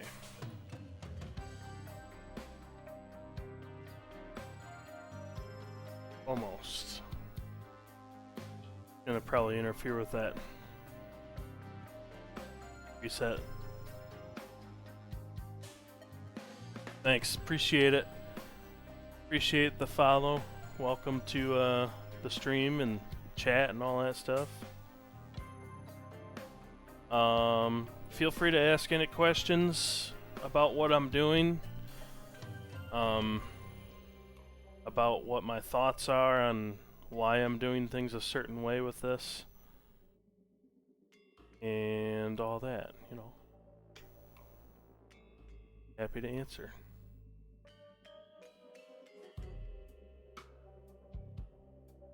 I turn this just kind of like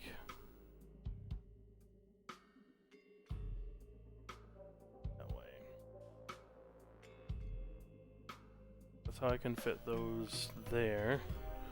For those, the second pair of optos, I don't know if I necessarily need them. I'm thinking I just need some sort of a switch to know that I have a ball that made it all the way up and into the lock here. So I can do 2 up there to sense that way. And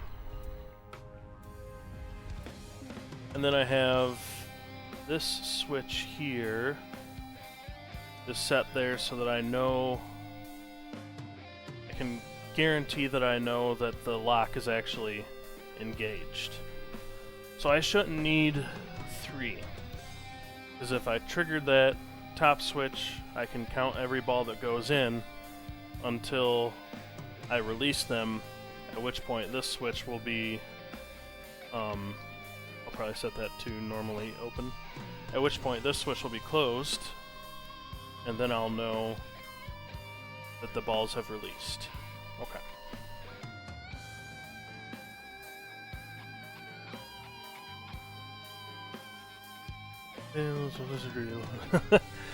Yeah, you know, a lot of people say I'm ambitious with this. This is my first homebrew ever, and I'm giving it a whole lot of overkill, that's for sure. But I also wanted to do something and try something different that people haven't seen before.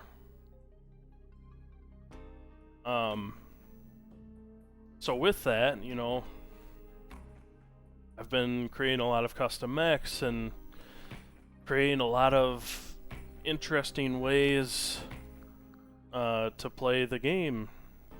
So I don't know, like, how familiar you are with what I'm doing. Feel free to stop me at any point, but let me set the place of this.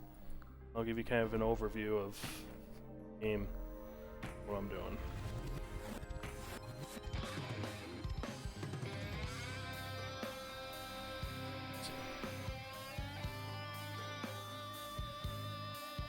One second.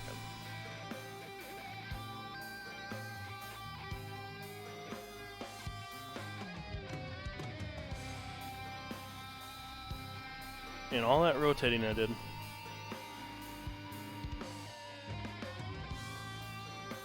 Move. Mince. I want to rotate. Pull it around this axis.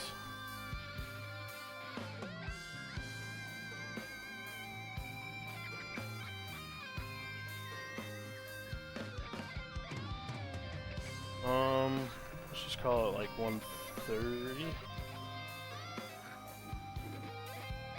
Enough there. Okay.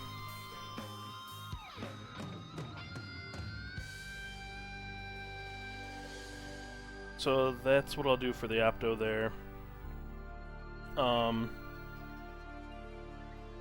Real quick, like, I can do that later. Okay. Okay. So I know it's CAD, but what exactly? Not a chance in hell. Okay, so I guess I'll start from the beginning. The software that I'm using is Fusion 360. This is my first time using Fusion 360. I have probably 10 years-ish experience, plus any fiddling around that I've done using regular AutoCAD by Autodesk. So I'm very familiar with like CAD operations. The difference here with Fusion 360 is that it's, I forget what exactly they call it, but instead of everything just being lost when you make a change, like there's no history of those changes, this software uses a timeline, so you can kind of roll back and make a change, and then it affects everything downstream. So it's learning a whole new way of working with CAD, which is why my file is so messy, why I have like hundreds of components, and my timeline, you know, goes into a whole different universe. But you know, it's all things that I've learned that'll really help me with the next game I try to do. But yeah, so like, let me just save that real quick. So this whole timeline down at the bottom here keeps track of every single thing that you do. So if I make a hole, I can go, let's say, you know, I'm 100 things further down the line, and I say, oh, I made that hole the wrong size. Well, I can go back, I can edit that feature, and say, hey, make this hole 1/8 of an inch bigger, and now it's all updated. So it's really handy. It does take quite a bit of learning to get used to it. And then there's a whole other side of it of how do I keep this whole timeline organized. So like, I mean, there's I don't know how much stuff down here. A lot. A lot. But there's like strategies on how to actually organize that, keep it clean, and keep the performance good. I'm at the point with this file where it's so large that my software is just kind of a little bit bogged down. It still performs fine, but sometimes it just kind of gets bogged down on me. So this is going to be for a real table. I started in VPX, and I used that to help me figure out layout. I probably spent, I don't know, a good 4 months messing around in VPX, coming up with a layout that I was happy with, how it shot. It does lag the stream. It's trying to do all kinds of stuff. So yeah, I started in VPX. I probably went through 100 different layouts and iterations to get to where I'm at with this. Something that felt good to shoot in VPX and also had some unique shots in it. So I wanted to make sure that it was different in a way. So then there's the I don't know if you've seen the Sonic Spinball Homebrew out there by Ryan McQuaid. He started in VPX and said that it translated really well into a physical model. And what I mean by that is in VPX you can actually like save your Playfield as an image file, so you can see like all of your shots and everything, and it's scaled appropriately. And then what you do is you come into Fusion, you know, make your blank Playfield the same size as your settings in VPX, and then you can set it over top of it as not a decal, a canvas. So you can set it as a canvas, and then from there you can kind of start translating that to a physical model. So putting your posts where they need to go, putting your rails, or designing your rails how they need to be.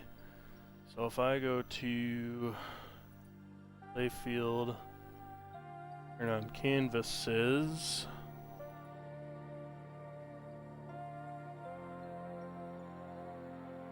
kind of hard to see because I have the visibility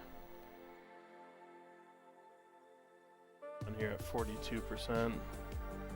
I'll just crank that up. Oops. Top view. 8. You can kind of see my VPX layout here. Like you can see right here on the left side, my post ended up in a slightly different spot.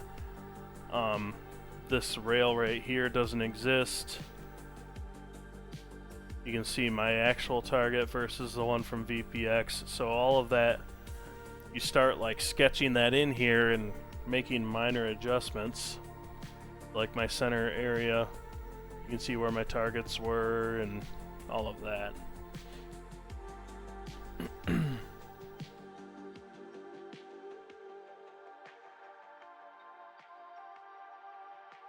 Yeah. Yeah, I've never actually made a physical table. I have some machines in my house. But this is the first time I've actually ever taken it so far to actually try to make something of my own. It's been quite the project. Just to get to where I'm at now, I mean, I want to say back in January is when I started working on this CAD. Something like that. And I've been streaming a little bit here and there. I'm trying to stream a little bit more. Hide my canvases again. But I've been trying to stream the development process just so there's a little bit of history with it.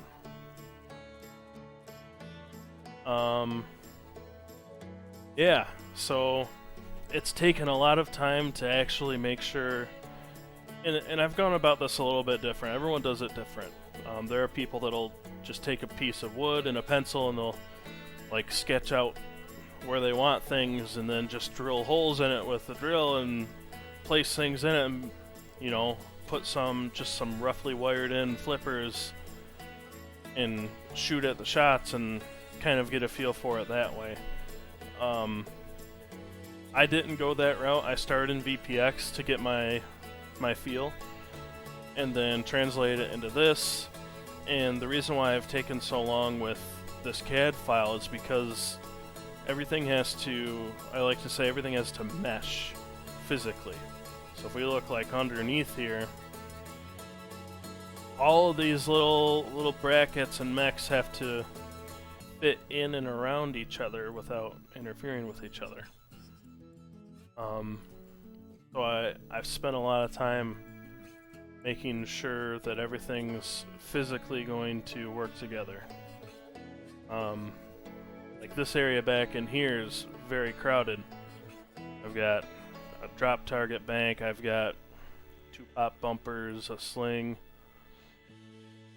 and then in behind it, another drop target. So everything is kind of crowded. Some of the brackets, like right there, some of the brackets kind of like in this corner right here might ever so slightly be touching, but that's no problem because I can trim that up with a grinder pretty easily and not mess with it, you know. And then as far as like the subway layout, making sure that that snakes its way around all of these mechs the way it should and also flows correctly, and like the pitch is good so that it, you know, doesn't interfere with anything underneath here, but the ball still rolls the way it should back down. So like coming up with the subway layout had to happen after I had all the mechs in place. So all the vucks and the magnets and the flippers and everything had to be in place. And anything where like it seems like right here it looks like it's interfering, I can just trim out that flange. That's no problem. So it's stuff like that. And then after I designed the subway layout, there was some like minor adjustments that had to be made to the positioning of some things to make sure that all works correctly. So yeah, this took a really long time. You can see I'm on iteration number 436. I don't know where the first iteration or when the first iteration was made, but it's been a lot of work. I'm actually gonna make it myself. So that's part of this project. So I've spent so much time to design it in CAD to make sure that it all physically works when I go about putting this together in real life. So I've got a CNC that I'm gonna cut the Playfield out with. That's where we're getting very close to that point. So once the CNC cuts out the whitewood, everything that's kind of like standard off-the-shelf parts I can just attach, like flippers, most of your coil mechs and stuff like that. I can get all that set in place and start play testing it, and then eventually I can go down the route of building some of my custom mechs, like this ball lock over here and things of that nature. So I'll create like EXF flat patterns of all the sheet metal that I've got in here, and then send those off to a laser cutter to have them cut them out, and then I'll either put the bends in them, or I think you can pay them too, so. Yep, exactly. Yep, doing my own self-made. So then comes the coding, and that's a whole nother deep area where I'm looking forward to get to that stage, but I also know that stage is going to take a very, very long time. Especially with how much complexity I have in my game design here. Oh, yeah. Ugh. It's overwhelming, to be honest. Looking at all the stuff that I've got in this thing. So a lot of custom stuff, a lot of everything. It's taken a lot of time to get to this point. Like, you know, in Visual Pinball, for instance, like this shot right here that's kind of like a little 180 ramp. That one there. I had to make sure that's actually gonna work. So, yeah, it goes up and then it dumps onto this wireform. But I had to make sure that wireform can snake through where it needs to. And then this this is just a 3D printed holder for the Prophecy Orb, so I can trim that up and around. That's no problem. So I had to make sure that the ball can actually travel through here without interfering with stuff, come all the way down. So, like that, in Visual Pinball seems like, oh yeah, that shot works on the main playfield, but in the space above it, how does that all work and flow? Yeah, so Hogwarts, Hogwarts, that's a whole other story. So this I just finished up modeling Hogwarts. I want to say this last weekend here. It's kind of been on the back burner for some while, but what I did is I went out on the internet and I found like a 3D print file for Hogwarts. But the problem with that is I can't customize that the way I need to make sure there's like ball paths cut through the castle. I can't do that the way I need to with the mesh file. So I spent a long time taking cross sections of the mesh file, sketching it, and then physically creating this 3D solid model that I can then import into what you see here and start like customizing the way that it fits in here. So like the right side of the castle here, there's the whole other section of Hogwarts that I had to chop out because I can't really fit that in up here without it looking out of proportion as far as scale goes. Like if I were to cram that whole thing in up in the space here, it would just be in your face.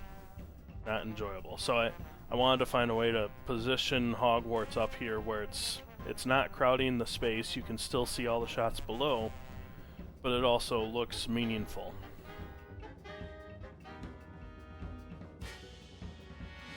Yeah, recreating it. Thanks, I appreciate it. It's been a lot of work. To get to this point, that's for sure. Yeah, a lot of, there's so much stuff going on in this. One of the main features that I think is gonna be awesome if it works the way I intend it is this Quidditch playfield here. I've got, turn that on. So there's like the Quidditch grandstands that'll be kind of sculpted around it or 3D printed around it. But this whole thing is designed a certain way so back in this corner, a Vuck is going to feed the ball up to this playfield, at which point you can shoot the ball around this playfield, hit this spinner, with this flipper, and then I think what I'm going to do is every time you spin the spinner, these two stepper motors on each side here, so you see like the lead screw, these two stepper motors will actually lift that clear piece of acrylic up. So your ball is contained on this acrylic piece of playfield that raises up every time you rip the spinner. And then your goal, and you can kind of see the design of it here, so here's your scoring rings from the game, and then I have custom built-in opto LEDs and receivers. And all the wiring can feed through, like this is a stainless steel tube, so all the wiring can feed down through it, and it can also feed internally through the ring. But in the finished state, it'll look more like this center one and this left one. So as this playfield raises up, it'll give you the opportunity to shoot the ball through the scoring ring. And then I can track, you know, that you've hit each of these rings, and then maybe that's how you can qualify an extra ball by catching the snitch or something like that. So, you know, that challenge of raising the playfield up and down, relatively straightforward when you think about just using stepper motors and lead screws. But how do you get the flipper to still be able to flip mechanically while raising up and down? And that's where I designed... So you can kind of see, like, down here is the bracket and everything for the flipper right there. So it's a standard mech, but instead of it being directly attached to the flipper shaft, the flipper shaft itself is kind of mounted to a bearing. So it's kind of mounted right in here, like that. And that raises up and down with that playfield. And there's a little E-ring on the back side to keep that shaft in there. And then I have to custom modify this flipper to add this kind of little arm on here. And that arm, as this shaft here, as you flip it, it'll rotate this shaft and actuate that flipper. So the whole flipper mech, or the whole flipper bat itself, can raise up and down, and then I can use this other 1/4-inch shaft to, like, flip it. That allows it to move up and down. One thing that's not pictured on here is it'll have to have a spring return. But yeah, that's that.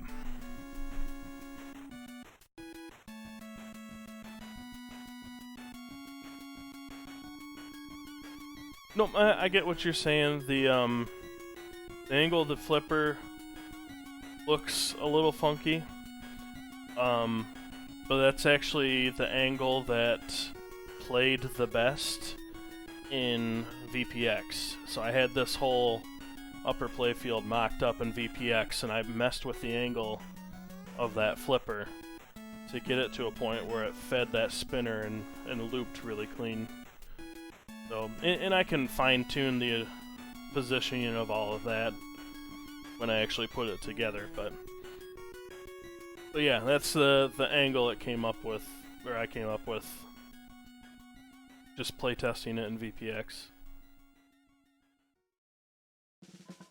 The only one that I haven't really playtested is this Hogwarts flipper. I didn't build that in.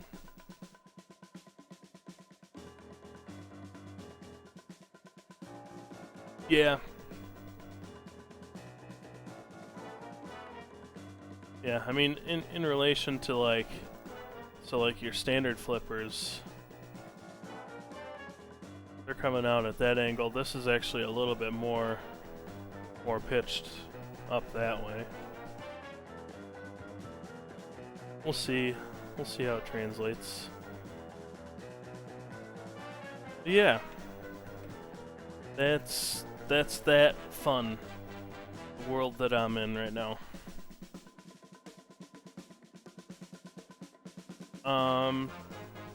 But I do think with that, I'm probably going to call it quits here because I still have to eat dinner. I do appreciate you stopping in, and everyone else who stopped in. Appreciate you chatting.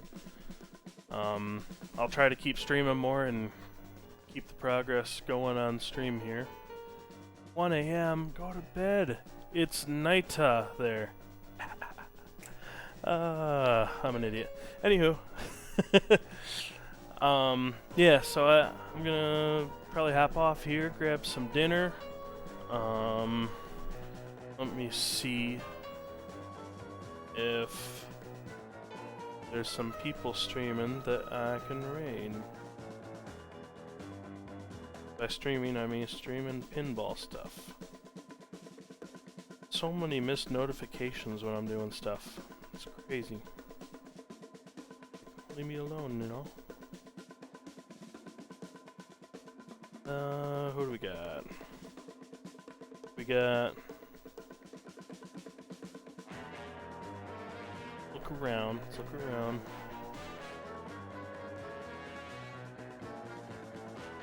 Alright, we're gonna go with dead flip.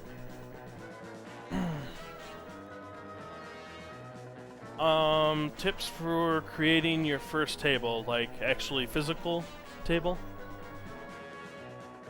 I think that's what you said earlier, that you were gonna try something simple for your first table.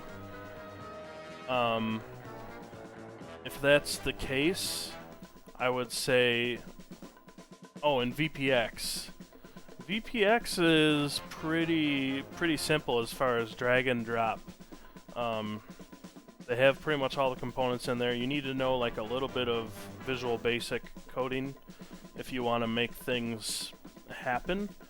I believe they have a sample table set up with basic flippers and things like that that you can start with, and then start just plopping some things in there, some targets, some pop bumpers, and seeing if you like their position and how they work.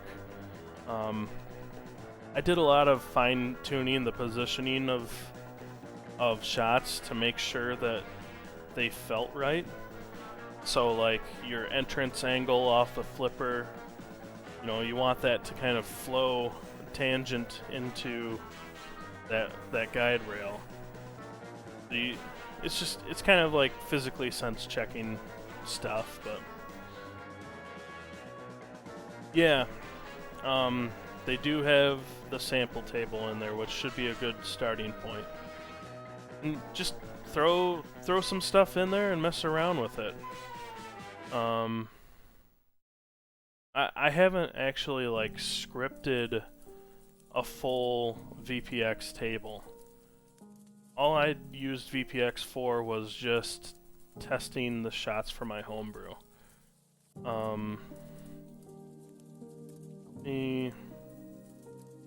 It might be really loud when I open it up, but me close Fusion here and open up my VPX.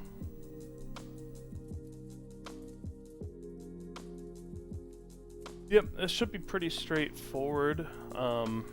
Single level especially should be really straightforward. When you get into doing ramps and stuff like that, it can become kind of a pain in VPX.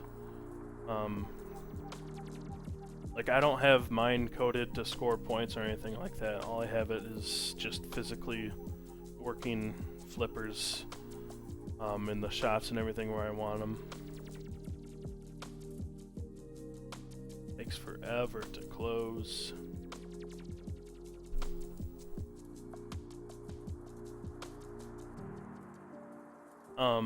There we go. Gotta upload all that.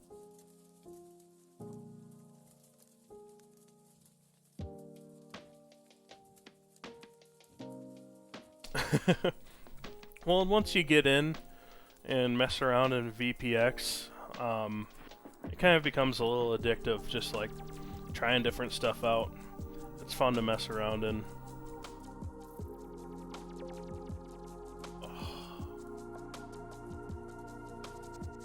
See if I can do it this one.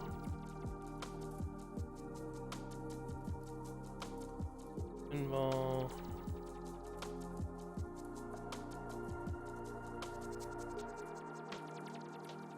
So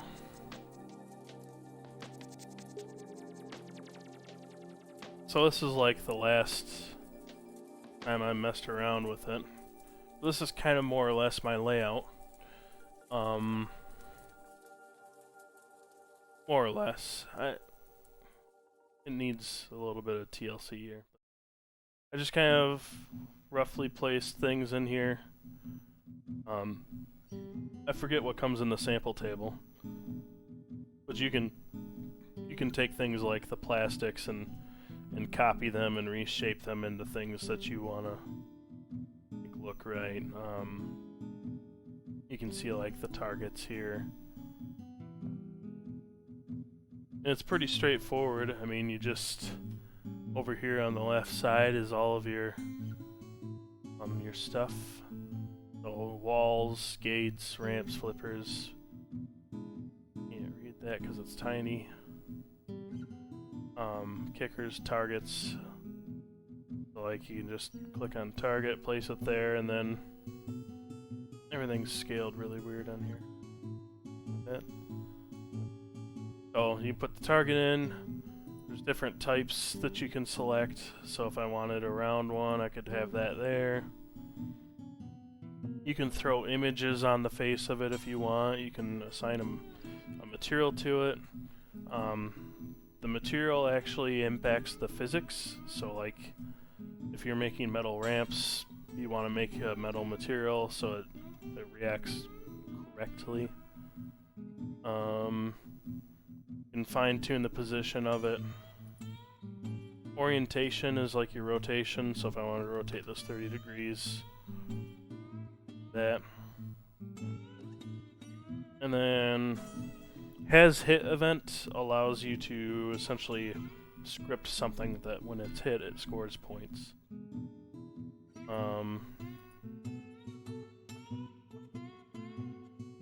And then I forget, where do you even get at the code here? There's a little button up here that says scripting. I don't know why it's all shrunk down.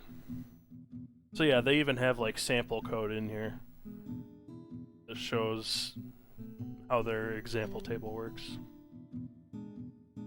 So there's that, and then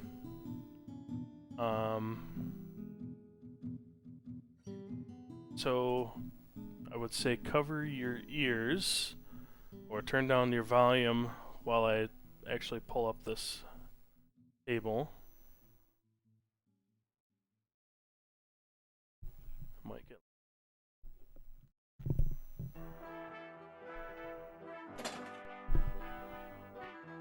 it didn't seem too loud.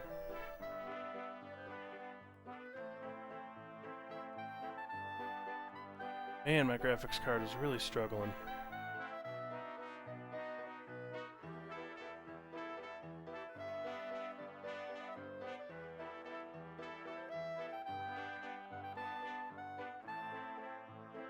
Okay. Will you load, please?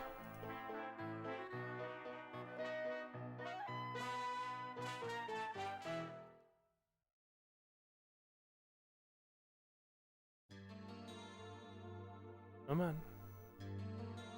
Wanna do it?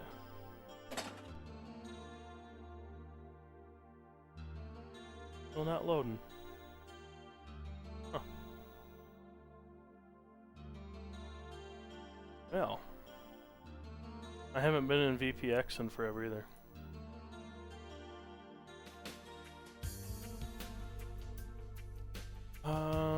Let me open one of my older ones.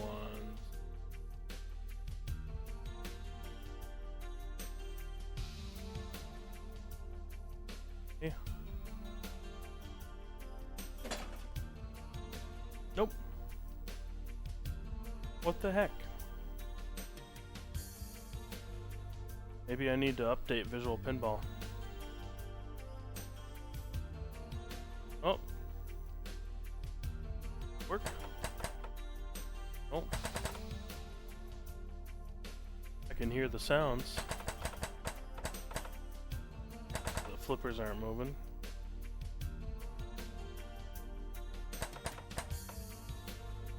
Huh. I doing?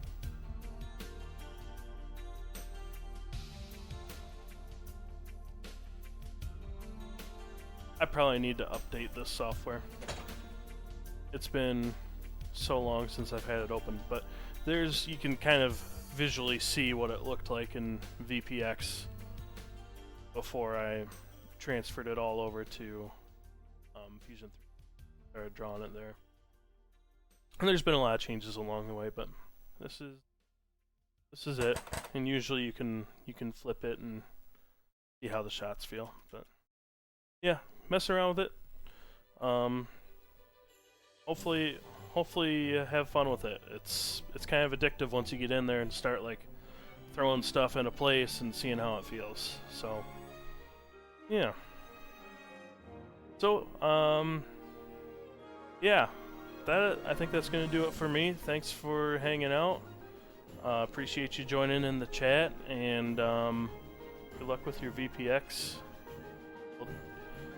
Get started on it. No better time. It's actually, it's winter. Go find stuff to do.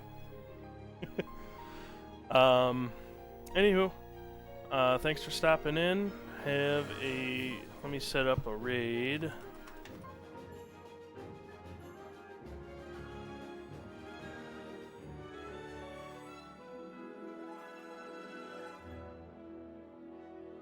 And we'll head over there and pop on in and see what he's up to.